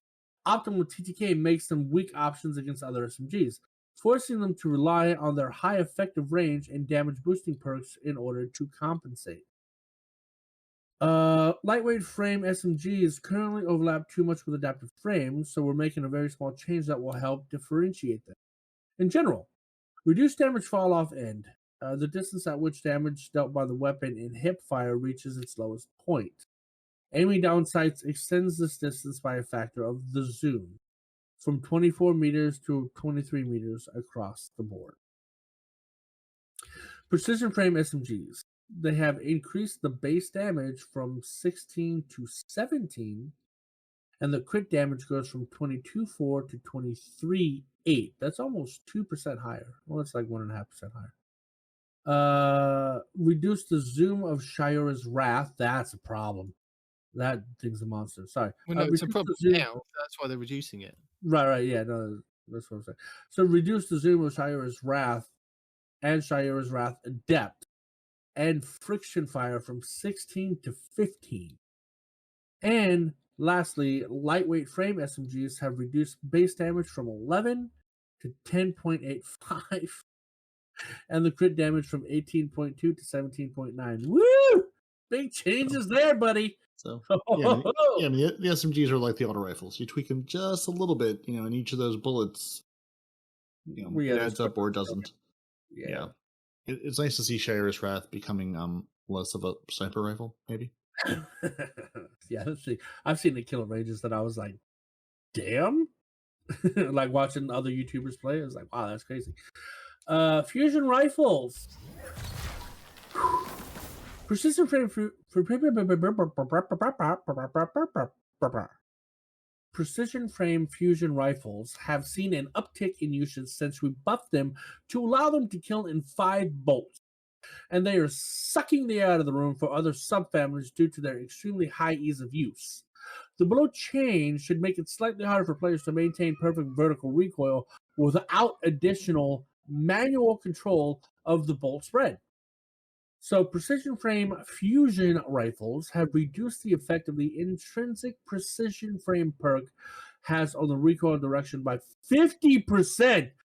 That's a huge, but wow. And that's for fusion rifles only. Woo!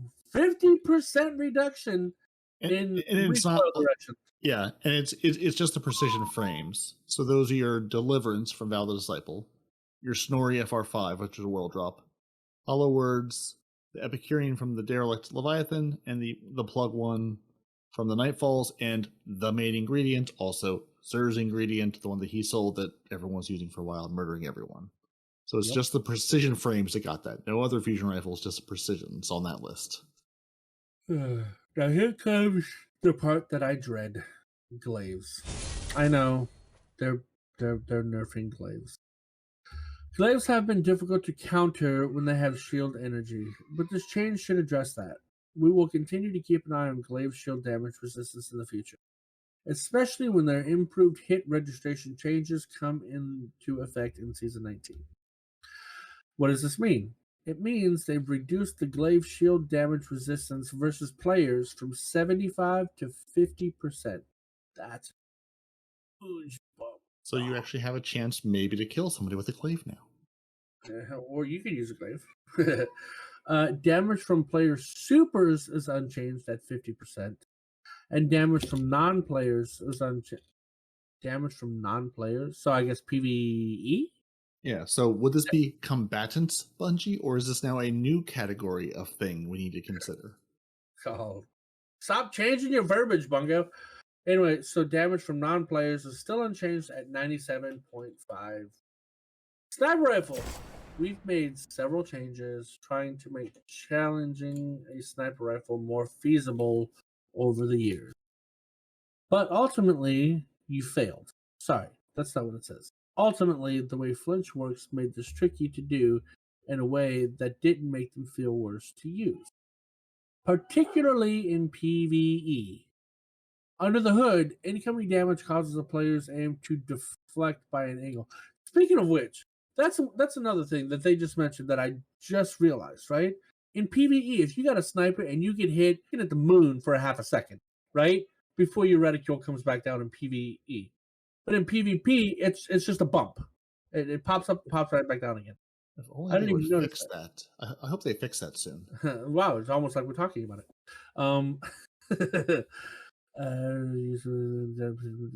Okay. Under the hood, incoming damage causes the player's aim to deflect by an angle dependent on the weapon type and damage amount. Then there's a spring force that pulls the aim back down for spring nerds out there. This is defined as a damping ratio and a spring force, often called a settle time, quotes. We've made a single change in Season 19 that significantly moved the needle in internal playtests. We've reduced the amount of flinch received in PvE, thank God, to avoid adversely affecting that experience, but increased the settle time substantially. This means you'll continue to flinch away from your target without settling enough to shoot through flinch. Our goal is to discourage continuing to attempt a snipe when you're already under fire. The experience of sniping while not under fire won't change. Bungo, could you also make this change to linear? Because if only they were going to do something about that. Yeah, That would be probably. nice. I Probably wonder if return there's some news about that. No, there's not. Because you have trace rifles. Three lines down. Keep reading the changes. In general, increase the settle time after receiving flinch by 60%. Reduce received flinch in PvE. And now that this has had sufficient playtest time, we're making similar change to linear fusion rifles in Season 19. God, in Season 19? Nailed it. They did say that last week. Remember, we were talking about the sniper rifles last week, and they said they're going to do the thing to the sniper rifles and then see how it goes. Remember that whole argument we said, well, this is going to bump this up, this is going to bump this up, but like I've seen, like the reason I'm saying this is because, like, okay, with the divinity thing, people are trying to come up with ways to not use divinity, and like for example, during the Sisters Encounter in the King's Fall, which is something a lot of people are going to be doing right now, so that's why it's relevant. During the Sisters Encounter, the head jerks around all the time, right? So that's one thing. And then the second thing is you're always under fire by the ads on the ground. So your aim when you get flinched is I've missed so many shots. And because of that, we've wiped on the sister encounters a lot of the times. And somebody said, you know what? Just bring divinity. At least give us a crit shot to shoot, right? And as soon as we put divinity on her, you know, even though the buff is less, having that crit there helps substantially because at least now we're landing our goddamn shots. You know what I mean? Because her head flinch mixed with your reticule flinch is just, it's almost impossible to hit for me. Now, you might be some of those flickers out there that can hit the head no matter what. Congratulations, you're good at the game, shut up. But for people like me, it was really hard to hit that head while being flinched at the same time. So it is rough without divinity. It's almost like the nerf wasn't that big a deal. Well, no, we never said the nerf was going to be that big a deal. It was the whole. It was the whole internet did. Yeah. Oh well, fair enough. Trace rifles, like auto rifles, trace rifles have not been popular at high levels of play outside of some particularly niche builds or laser tag weekend. Just saying. When we investigated ways to improve their performance, we found that a small increase in damage had dramatic and negative effects in terms of how it felt to play against them. Imagine constantly being killed by an out of bounds with rampage at 30 meters to 35 meters. I'd be okay with that as long as I could use it too. And their range is quite respectable on its own. Indeed, what we found was that the lack of stability made it difficult for most trace rifles to be used at the farther points of their intended engagement ranges because it was difficult to sustain precision fire on moving targets, so we have increased their stability by an even larger amount than we did auto rifles. At high stability stats, this should make trace rifles feel much more like laser beams and less like recoiling Ghostbusters proton packs. That's a good change. Could you also increase aim assist just a little bit? In general, increase the effect of the stability stat on recoil direction at the low end by approximately 10% and at the high end by 25%. Now, there's a lot of trace rifles out there that are fun to use, right? You have the Void one that manipulates its damage output. That one was, I don't know if it still is, but I would take that into PvP, and I was getting all kinds of kills with it. It was very good. You know, and then you have what else do you have? You have Divinity, which stacks on itself. That's pretty good. Basically, every trace rifle is good except the Cold Heart. And I say except the Cold Heart because if you take the Cold Heart off target and put it back on, you've now lost your damage buff. The damage buff resets, which is dumb. But, you know, whatever. Anyway, if they could fix that, Cold Heart would be a monster in PvP. Oh. Rocket launchers. Although rocket launchers see passable usage in PvP, they lag far behind other heavy weapons like linear fusion rifles, heavy grenade launchers, machine guns, basically anything else in the game, due in large part to their inability to get multiple kills per magazine without targets being grouped closely together. With an increase to blast radius, this should make it noticeably easier to get net kills on targets that are not right next to each other, next to the center of the blast. In general, increased blast radius by 0.4 meters. So basically, they've increased the blast radius by approximately a foot. Is that not good for raiding? No, not really. Because you're in raiding, if you're using a rocket launcher it's to do DPS, you don't really use rockets for ad clear. You could, but you don't. You have other things for that. You have exploding knives, you have exploding fists, you have grenades, you have all kinds of things to handle ad clear without using rocket launcher. So no, not really. It's not really good for that at all because a boss is a boss. Increasing the blast radius on a boss isn't going to do anything. Perks. Gunshot straight. We've had multiple reports that the audio was triggering frequently enough to be annoying, so we have removed the audio cue from activation. In general, removed audio from activation. What is this? I don't understand this. What's gunshot straight? Perk. It's one of the new perks this season. Gunshot straight. Oh, gunshot. Gunshot. Okay. Okay. Yeah. I got you. Okay, fair enough. You got this? Huh? You've got this. Sure. And I clearly don't play with enough sound on because I didn't realize that made a sound. I didn't know it either. The gunshot one, it's weird because it increases overall damage, but greatly reduces your ability to land a crit, right? So yeah, I'm just like that. Whatever, cool. You know, I guess it'd be good against vehicles that don't really have crits, or like in some of the raids, you have these physical things you have to destroy that you can't crit. That would be cool because there's no crit multiplier, so that would be good for that. But that's really the only thing I can think of it being good for. Rangefinder.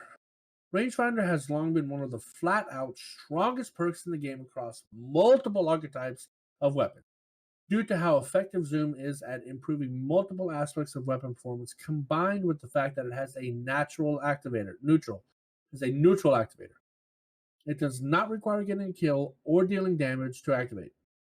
This bonus of increasing auto-aim fall-off distance by 20% put this perk into a league of its own in terms of power, as it massively increases the ease of use of certain weapon types well beyond the increased engagement range provided by the Zoom and makes it difficult for any other perks to compete without substantial power creeps. As such, we have made the decision to retain the Zoom bonus, but remove the auto-aim fall-off bonus. We expect the perk to remain a top choice, but it will be less dominant compared to other options. In general, remove the additional 20% bonus on aim assist fall-off. So does that mean they've increased the cone angle? I guess?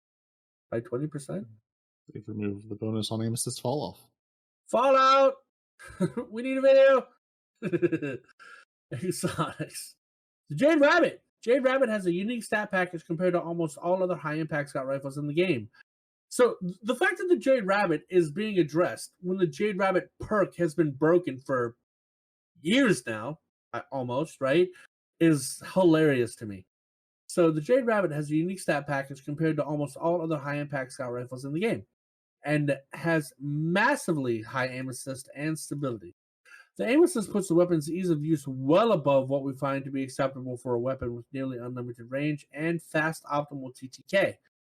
Now, that high-impact scout rifles are performing comparatively better than they have been in the past, the time has come to bring Jade Rabbit more in line with the upper end of the scout rifles in its subfamily. In general, they've reduced the Jade Rabbit's aim assist by 20. Not 20%, flat 20. Lord of Wolves, this poor gun. Yeah, so your aim assist on Jade Rabbit is 80 right now, so it'll be 60 after the change. Mm-hmm. Yeah, Lord of Wolves, we're reworking it. Oh, you can continue reworking it, all the things. Right? When we nerfed the Lord of Wolves for PvP, which time, Bungie? We mentioned that it was the first part of a larger rework we were planning for the weapon aimed at making it more competitive in PvE content. Right now, the Wolves perk reduces accuracy by a substantial amount, with the intention that it would be useless against small targets, but still land shots on larger targets. The increased spread meant that it was difficult to land critical hits even on large targets without having to be dangerously close to them. In content where the extra damage matters, this could often be a lethal experience, you think? So we have reduced the accuracy penalty by 70%. That's good. I'm assuming that's in PvE only. It should still be it should still be inaccurate enough that using Release the Wolves in PvP against the Guardian will not be effective. But it will make it much easier to consistently hit critical hits on large targets in PvE without needing to be right next to them.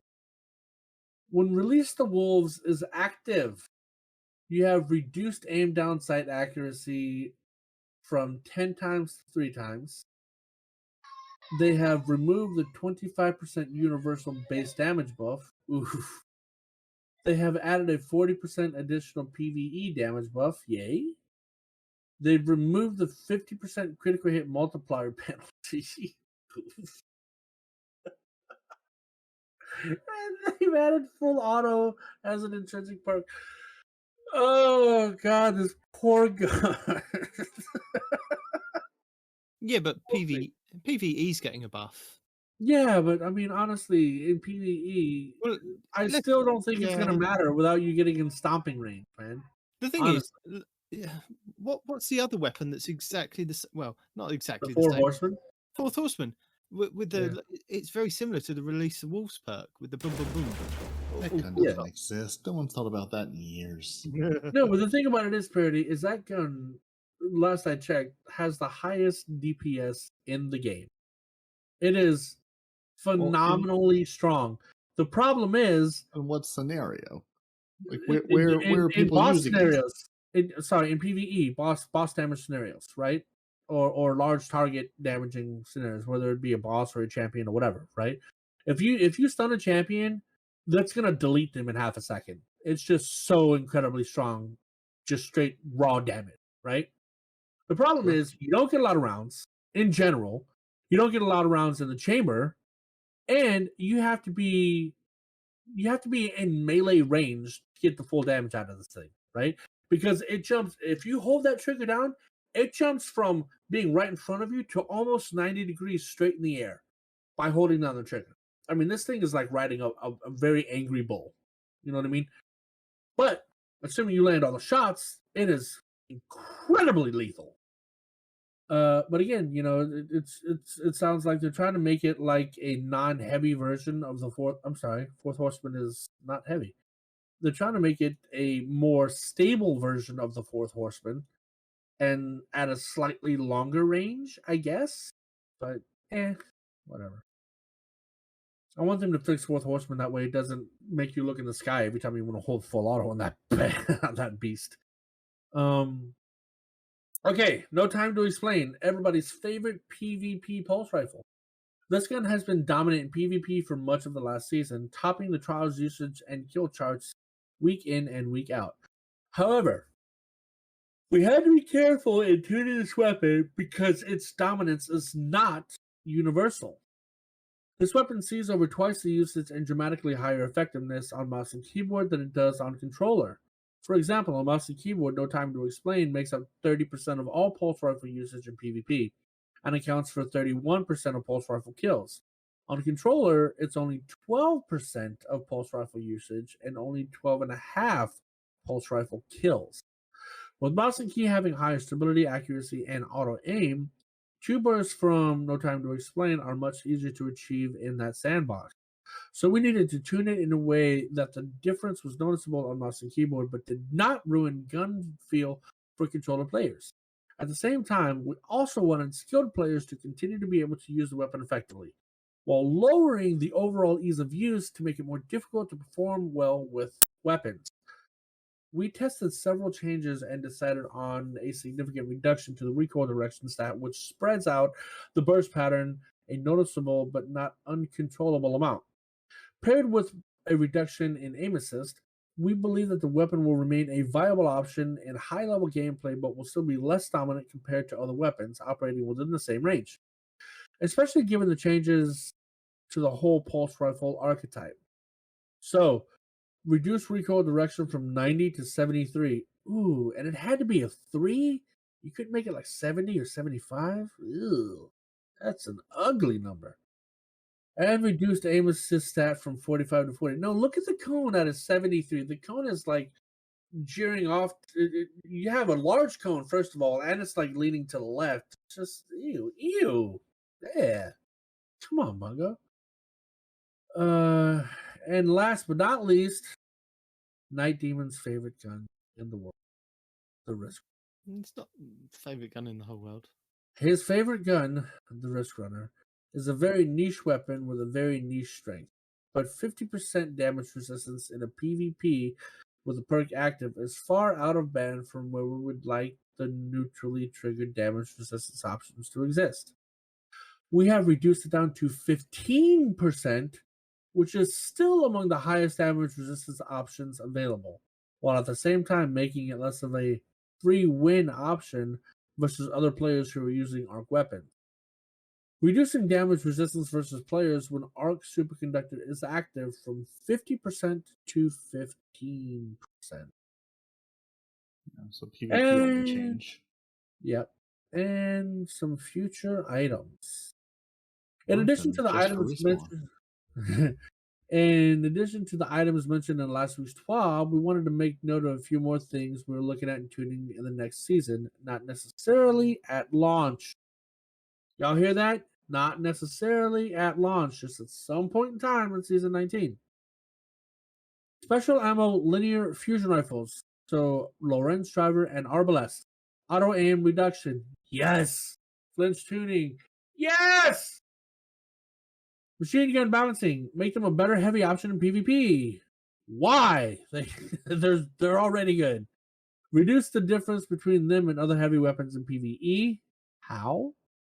And make them less punishing to use for ad clearing. I don't understand. Okay, first of all, how are you going to make it a better heavy option in PvP? They already just kill people with 1 or 2 bullets, right? They're an okay option if you're trying to hit somebody multiple times with that heavy while they're jumping and dodging and leaping away from you. It's not your best option. A grenade, something that explodes, is a way better choice. And reduce the difference between them and other heavy weapons in PvE. They don't say how. And making them less punishing to use for ad clearing. Again, how? What, you gonna give us more rounds? That way when we just spray and pray, it's not as punishing? Or is everyone gonna intrinsically have mulligan? We've got to find out. It's coming changes. Probably because they don't have the exact plans yet, so they're not going to tell us. This isn't even a tease. This is the tease of a tease. This is the pre-tease to the tease. You know what I mean? Yeah, that's why it's a future item. That's why it's on a preview, just a future item. And remove the damage penalty to Dead Man's Tail at 5 stacks of Cranial Spike. So you can have your Dead Man's Tail back to the way you used to have it after you get 5 stacks of Cranial Spike. So there you go. All you gotta do. Just get the 5 stacks. What's the problem? Get your 5 stacks. Well, now we have Catch Me If You Can, a player support report. Now that we've gone through all of our weapon changes coming, now we're gonna tell you what's fixed, what's broken, and what's what. So there's a Help Center update. So earlier this week, help.bungie.net received an update and now required players to sign in to the site when submitting tickets, and it'll thus will allow you to keep track of those tickets and the status of those tickets. One bug that was introduced during that is when you click the contact form, it would take you back home, so you couldn't actually contact them. So they fixed that. So now when you actually try to open a ticket, you can do that. So that's fancy. Update 6.2.5 is coming. So Tuesday, October 18th, the update will be released. 9 a.m. Maintenance begins. 45 minutes later, the game gets kicked offline. 15 minutes after that, at 10 a.m. Pacific, Update 6.2.5 will roll out to all regions and all platforms, and that'll have all the changes we've been talking at you about for the last 3 hours. And then an hour after that goes live, the maintenance completes, the game will be back online, Festival of the Lost will begin, all of your weapon changes will begin, and you can go play the game and earn yourself some Braytech Werewolf. Now there are, as always, some known issues. Players can sometimes die when transporting to the Nightmare Realm in the Duality Dungeon, still. The Duality Introductory Quest doesn't count Master Mode completions for the quest objective. The Hunter Exotic still disabled. You're never getting your new exotic. Still disabled. The Dawn Chorus exotic Warlock helmet does not appear in collections. Never will. It's gone. And the Cry Mutiny heavy grenade launcher incorrectly appears in the special grenade launcher section of collections, even though it is a heavy grenade launcher that shoots giant cannonballs and is fun to use. Some players are unable to place relics in the pirate's hideout in the helm and may have to use alternate characters. Sometimes Titan hands are just too big, it can't hold the tiny, fragile things. So those are the issues Bungie is telling us about this week. There's other known issues. There's a whole article. We have a list in the show notes if you care. If you don't care, then we have lore and laughs for you. There's some Fallen D2 lore, movie of the weeks. There's I've Got Your Jar of Dirt from Pirates of the Caribbean parody. Not me parody, but the parody's a parody. Out in the King's Fall raid. And some lovely artwork. And that's our lovely 12 for this week. And Sam wants us all to stay crafty. And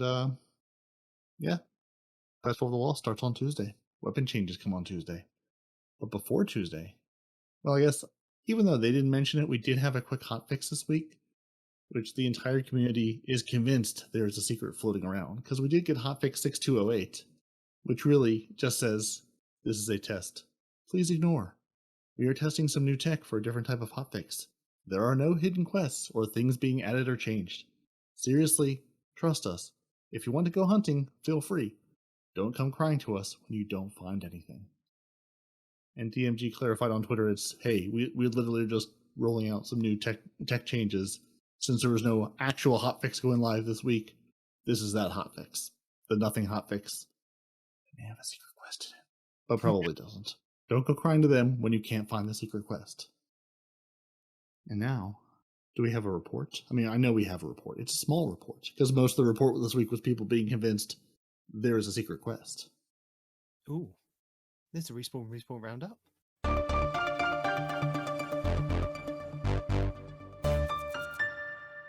Bungie Help says, we have swapped this week's Nightfall weapon and Adept weapon reward to drop Horror's Least. Mindbender's Ambition will be available to earn at a later date. Horror's Least is a really good pulse. Cool Guy says, can we do anything about the account/bots impersonating creators at YouTube? Every video and all other creators' videos, there's a reply on every comment from a person/bot, and they're trying to scam people. What can we do about this? There's no response, by the way. Here's an example of a spam message, though. Text me on Telegram at official glow 3 hours ago. You won a prize. So yeah. So it's basically text win a prize. Yeah, so it's basically text me on Telegram and it'll be whatever creator, in whatever creator's comments. This was someone showing an official glows channel, but just you win a prize with a little prize icon and fingers pointing up. Click this. You definitely won a thing. No, but I've seen a number of the big YouTubers being hit by this, and YouTube is maybe working on it, maybe not. But you have not won a prize. Don't think you've won a prize. Don't click links. Don't give information out. You may have won a prize, but not from that thing. All right, so DMG04 says, at Paul Tassi, truly, just a test. This was a clean window to ship as we don't have any events occurring. The actual patch notes would be updated, quote, version number to the 6.2.0.8. Instead of shipping nothing, which looks even more sus, we decided to have a bit of fun with the patch notes. Yep, that's it. Mercules, then a 4. Blaming someone in narrative. Oh, they're replying to something. Okay, so the love you put into the game instead of fixing this. Really? You can make Aramis a lesbian, but you can't fix mindbenders? I hope you see that the problems here. Priorities are. To which Mercules replies, blaming someone in narrative for the roles on mindbenders is right up there with blaming the weapons team for dungeon bugs, in terms of having basically a negative understanding for how the game development works. Can't blame one team for the other team not being able to do what they need to do. Professional Dredging Parodies just posted this. He didn't actually say anything. Stand by. Charles Report says, late stat and correct this time. Sorry, was on a holiday. Last week, the Funnel Web became the first SMG to make it to the top 3 weekly weapons in Trials of Osiris. Yay! Yeah, there's never been an SMG before, which I just thought was interesting. Ooh. Hercules at Glow LFR aim assist tuning is coming at launch next season. Flinch tuning will follow sometime after. We are often working on balance up to 2 seasons in advance. It can be super risky to make passes on this stuff and hot fixes when it's not literally game breaking. And last but not least, hit us with your Destiny themed names. And this is from Destiny 2 in the UK. See what? And I don't know what he's talking about. Destiny what names? Themed. Oh, But Destiny themed bar names. There you go. Miss an important word there. Yeah, bar. Yeah. Yeah, there you go. So if you can come up with a good name for a bar, send it to Bungo. Apparently, they're in the need to name bars after Destiny. Follow-up question, Night Demon. Would it not be a pub? Well, yeah. It could no. It could be a Follow-up question. What's the difference between a pub and a bar? It could be a pub or it could be a bar. You know, I don't make the rules. Does What's it the have to do with the number of soccer hooligans currently inside? It's football over there, buddy. Well, that's what I'm saying. Is it soccer hooligans? Is that what makes it a bar? People No, who no, don't know I'm what's saying- going on? I'm saying it's football where he's at. It's only called soccer in Japan and America, I believe. I understand, but that's why I'm making the joke. It's a bar if you've got soccer people. It's a pub if you have football people. Oh, Anyway, you moving guys on. are just confusing the hell out of me. a little bit. So who is on first? What's on second? I don't know. It's definitely on third. But what I do know is that Night Demon has watched some videos and has some to share with you. I have. Maybe if you're very nice to him and ask him very nicely, he's got some videos to share. Well, I'm going to implore you all to go and watch the True Vanguard video on the Braytech Werewolf because it looks phenomenal. So go and watch that one. 9 minutes, 10 seconds. Next, I'm going to tell you to go to Cheese Forever and check out his Infinite Treasure Coordinates glitch, which, there's a few bits that you need to kind of do, but once you've done it, you can get Infinite Treasure Coordinates. And then finally, Kimber Prime this week with the Under Construction Triumph or Challenge for the sisters, daughters, that one. For the Kingsfall raid. The ladies. The ladies. Those are my 3 this week. I mean, that's it. That's all we've got. Ooh. Unless So you... now, I do have a couple, and they're more conversational ones than like, here's a tip and a trick. Okay. Because I did watch, I saw that Cammy Cakes gave us a PowerPoint presentation this week on crafting in Destiny 2. Is it really that bad? And he talks about the crafting system in Destiny versus other games and sort of how it works in a looter shooter framework. So I just always, not going to give you a tip or a trick. It's not really a gameplay video. It's just sort of a crafting, how does crafting work in a game where you're also just trying to run around and earn things and just where does that fit in things? And he uses a PowerPoint presentation because, it's serious when you bring the PowerPoint out. And then I saw MacTix had put out a video this week about why he thinks resilience is ruining Destiny 2. And it just going on his thoughts of, resilience being a thing you're basically required to build into, sort of like we talked about earlier. And it's, he prefaces it by saying, this is not just some streamer guy. He's a streamer, but makes a lot of content for casual players. He is not the one, solo Grandmaster or Nightfall type things. It's just an interesting, just his thoughts on how sort of, the high resilience meta and the buff it gives you sort of, again, being like table stakes to enter the game, to enter and do anything. Like we said, you don't walk into PvP under 4 resilience. And where, say things like Divinity are sort of required to run raids, in some cases, it's almost you're required to run a high resilience build, even if it's not necessarily, what you want to build into for your character. And then one more that I watched is Dado's Destiny 2, Divinity nerfed, and yet the world has not ended, which is just sort of his take on, it nerfed, and he sort of goes through all the raids where you'd use Divinity, why, if Tractor Cannon or Shadow Shot or other things are good, replacements for it, and just sort of his take on it, of just saying, hey, they changed it, the world didn't end, people have moved on. Again, as somebody who does a lot of raids, I've never really focused on it for its debuff aspect. it just makes landing your headshots with your linears or your snipers so much easier. And when you have linears, or like if you don't have a linear, you got the sniper rifles that continuously reload ammo based on crits. It's just really really good. Debuff. It has a debuff, cool, but just landing those headshots is what's more important sometimes. Indeed. Then one that I wasn't going to include, and I'm not even entirely sure it's a brand new video. I should actually check on what the date of this is. Oh no, October 3rd. Okay, so not quite for this week, but close. But I couldn't resist Paid 8 putting out a video saying this build turned me into a Titan main. Is it solely to sort of taunt Respawn? Yeah, a little bit. But it is also just a really good build using the Helmos 814 and a glaive to use the mini bubbles to walk around and just enjoy that synergy. Okay, that sounds interesting.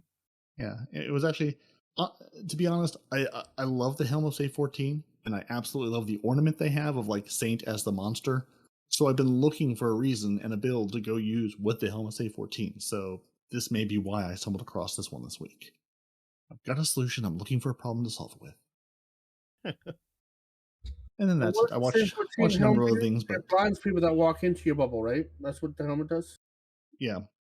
So it also works on the mini bubbles that the Titan glaive spawns as well. And I think has some other synergy that I can't remember, but that's why I'm linking to the video versus me having to remember all of it. Dun, dun, dun, dun. And now I think we're fresh out of content. I think we've done all the things. So I think it's almost time to close the show, except we have one important little thing to do before that. Well, first off, I have to say, you cannot threaten Zep Orbit with a good time. You can't do it. It's just not possible. Have you seen the Otter Dance Troupe over there? Of dedicated Wham 64, the Scarlet Cam, and the T-Rex King? They are dancing up a storm. Carver 2782, We Noble, and Golden God 1562. I have never seen people throw more grenades. They have thrown all the grenades. And finally, PP Pipe is just seeking Deacon's approval.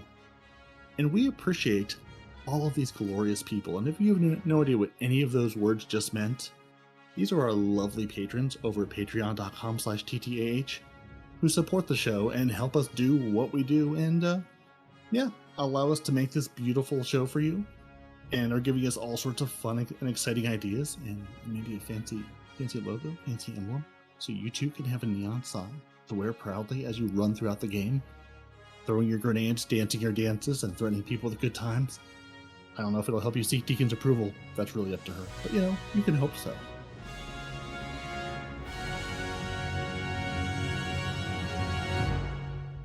Before we go, Yeah. don't forget my stream every Wednesday this week, 19th of October, 10 a.m. Greenwich Mean Time to 2 p.m. Greenwich Mean Time. My Call to Arms Guardian Support Fest of the Lost edition. So, because there's no story to do, I'm just going to be hanging around, doing some Lost Sectors, doing anything that I can. We helped out a Guardian this week. We did a Master Nightfall. Couldn't do a Grandmaster because he wasn't up to power. Helped out a Guardian. T-Rex, I believe, jumped in. The T-Rex. The T-Rex jumped in and gave us a hand. But the Master, my word, on that light blade was so hard. But yeah, we helped. We did some helping. So I'm going to be there again this week, helping anybody or just playing and talking to anybody that drops in. So if you've got any questions about the show, got any questions about Destiny that I can answer, I will be there to answer. Sometimes you hear a respawn come in. Sometimes you hear a parody come in. You never know. Never know what you're going to get. And so people should go to twitch.tv/2titans.hunter or youtube.com/2titans.hunter. Exactly. Because it streams to both places, because Night Demon is a fancy man. Yes, and indeed. And if you'd like to listen to this monstrosity live, to all of our stutters and stumbles, you could go to twitch.tv/no-one-respawns in real life, and you can listen to this show live. I won't tell you it's every Saturday. I won't even tell you it's every Saturday morning, because we don't plan things. Nope. But it's usually Saturday mornings around 10 a.m. Eastern. But there's no guarantees. Sometimes it's Fridays, sometimes it's Mondays. You never really know. It used to be we'd message each other and go, we're still on for tomorrow at the same time. Now we don't even message each other. We just turn up and just hope the other two people turn up. We just Yeah, got we message each other if we're not going to be there. Is what it Sometimes we don't. evolved into. Well, I do. Y'all are slacking.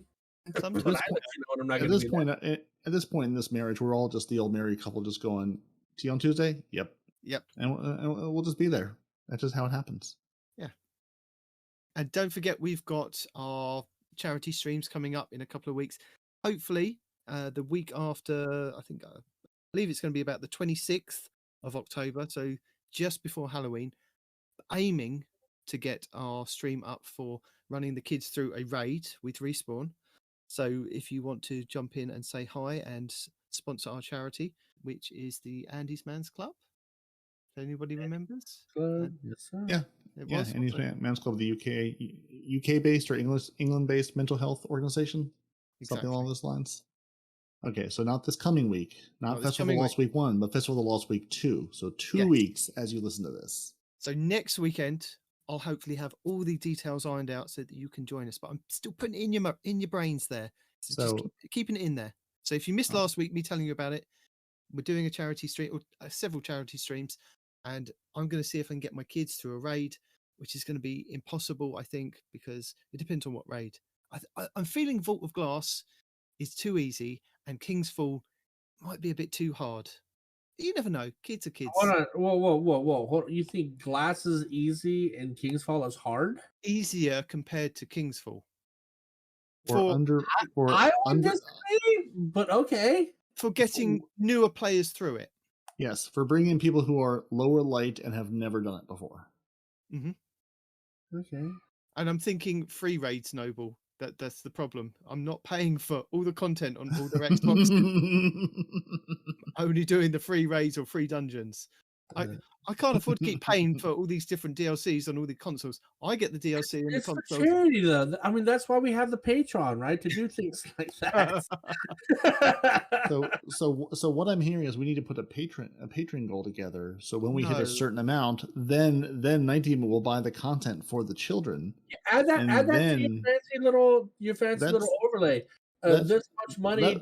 That's what I'm hearing. I mean, I think we need to hit some goals. That's what I'm hearing you say. They don't play it as often. They wouldn't appreciate it. It's money wasted. Yeah, they wouldn't. We would, but yeah, no, I understand they wouldn't. But also, if you didn't want to, if you didn't want to join our Patreon, and you just think maybe like there's an episode that you really like the sound of, and you're funny this week, or you're rubbish this week. Here's some money, keep you going, or money, keep stop. You're rubbish. Here's money. Yeah. Here's something. Go away. Stop doing what you were doing. Oh, can we get paid for being rubbish? Hold up, I got this. So yeah, if you just want to chuck us $1 or £1 or whatever. I think the minimum is £1. I set it to, but you can support us on Ko-fi. I guess it's Ko-fi. Coffee. I think it was coffee. I think it's supposed to be called coffee. KO space -FI. FI. Yeah. There you go. So you can head on over to ko-fi.com/2 Titans and a Hunter, all one word, and just chuck us £1 or $1 or $1 or something. If you don't want to join the Patreon, we need coffee. Do that. We need DLCs. No, we don't need. I can afford the DLC fine. I'm not paying for the kids.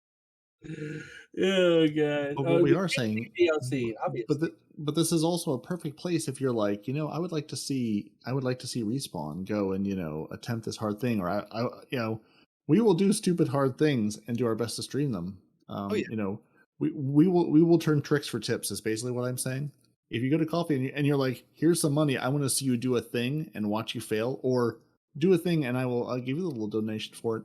We're not above begging. We're not above doing silly things. I'm not saying we'll succeed, but I'm just saying it's worth a shot. If you want to sponsor me to get through the Shattered Throne solo, then you go ahead. I will bang my head against a brick wall for however many hours that I am sponsored for. I don't care. I think we can make this happen.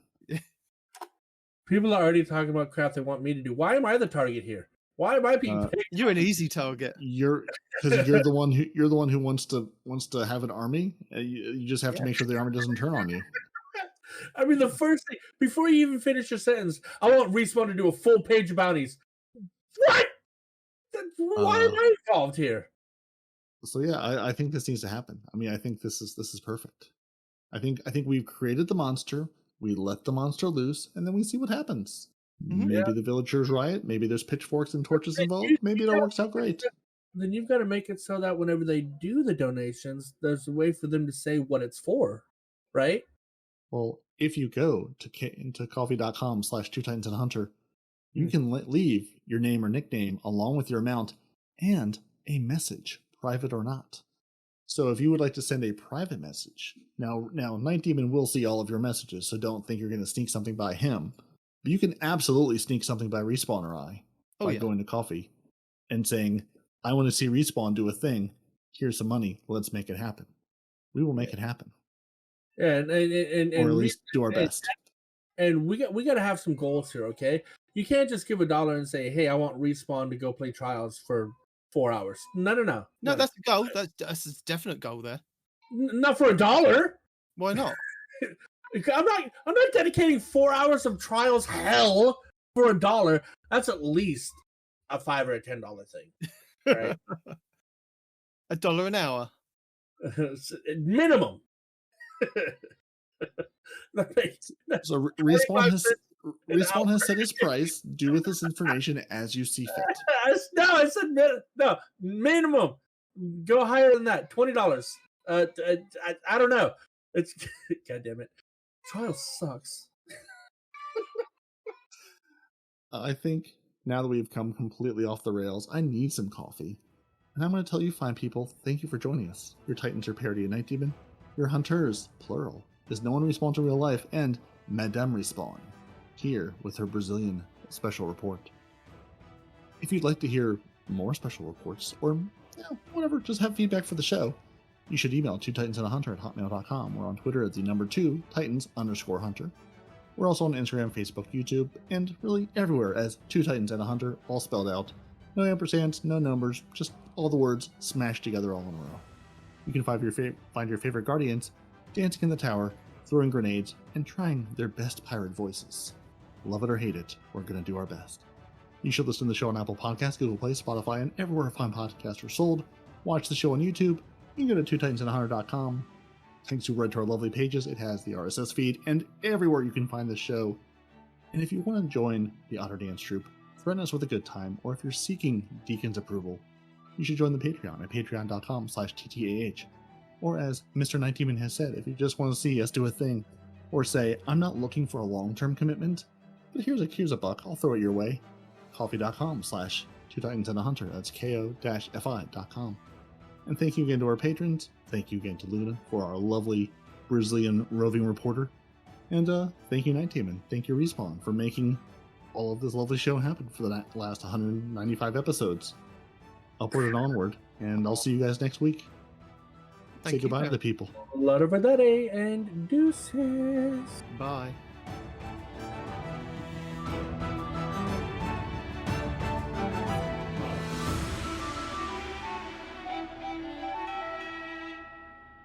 Okay.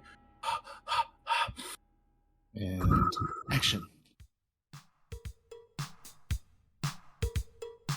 Stop killing the Blight. Leave the Blight alone. The Blight has done nothing to you. The Blight has done nothing to you. The Blight has done nothing to you. Leave the Blight alone. Stop killing the Blight. Go in the Blight. Get the buff. Shoot the big orb in the sky. Leave the Blight alone. Stop killing the Blight. The Blight has done nothing to you. The Blight has done nothing to you. The Blight has done nothing to you. Go in the Blight. Get the buff. Shoot the big orb in the sky. Leave the Blight alone. Stop killing the Blight. The Blight has done nothing to you.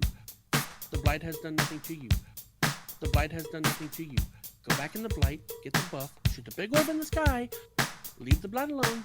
Go back in the Blight. Get the buff. Shoot the big orb in the sky. Leave the Blight alone. Stop killing the Blight. The Blight has done nothing to you. The Blight has done nothing to you. The Blight has done nothing to you. Go back in the Blight. Get the buff. Shoot the big orb in the sky. Leave the Blight alone. Stop killing the Blight. The Blight has done nothing to you. Go back in the Blight. Get the buff. Shoot the big orb in the sky. Leave the Blight alone. Stop killing the Blight. The Blight has done nothing to you. The Blight has done nothing to you. The Blight has done nothing to you. Stop killing the blights!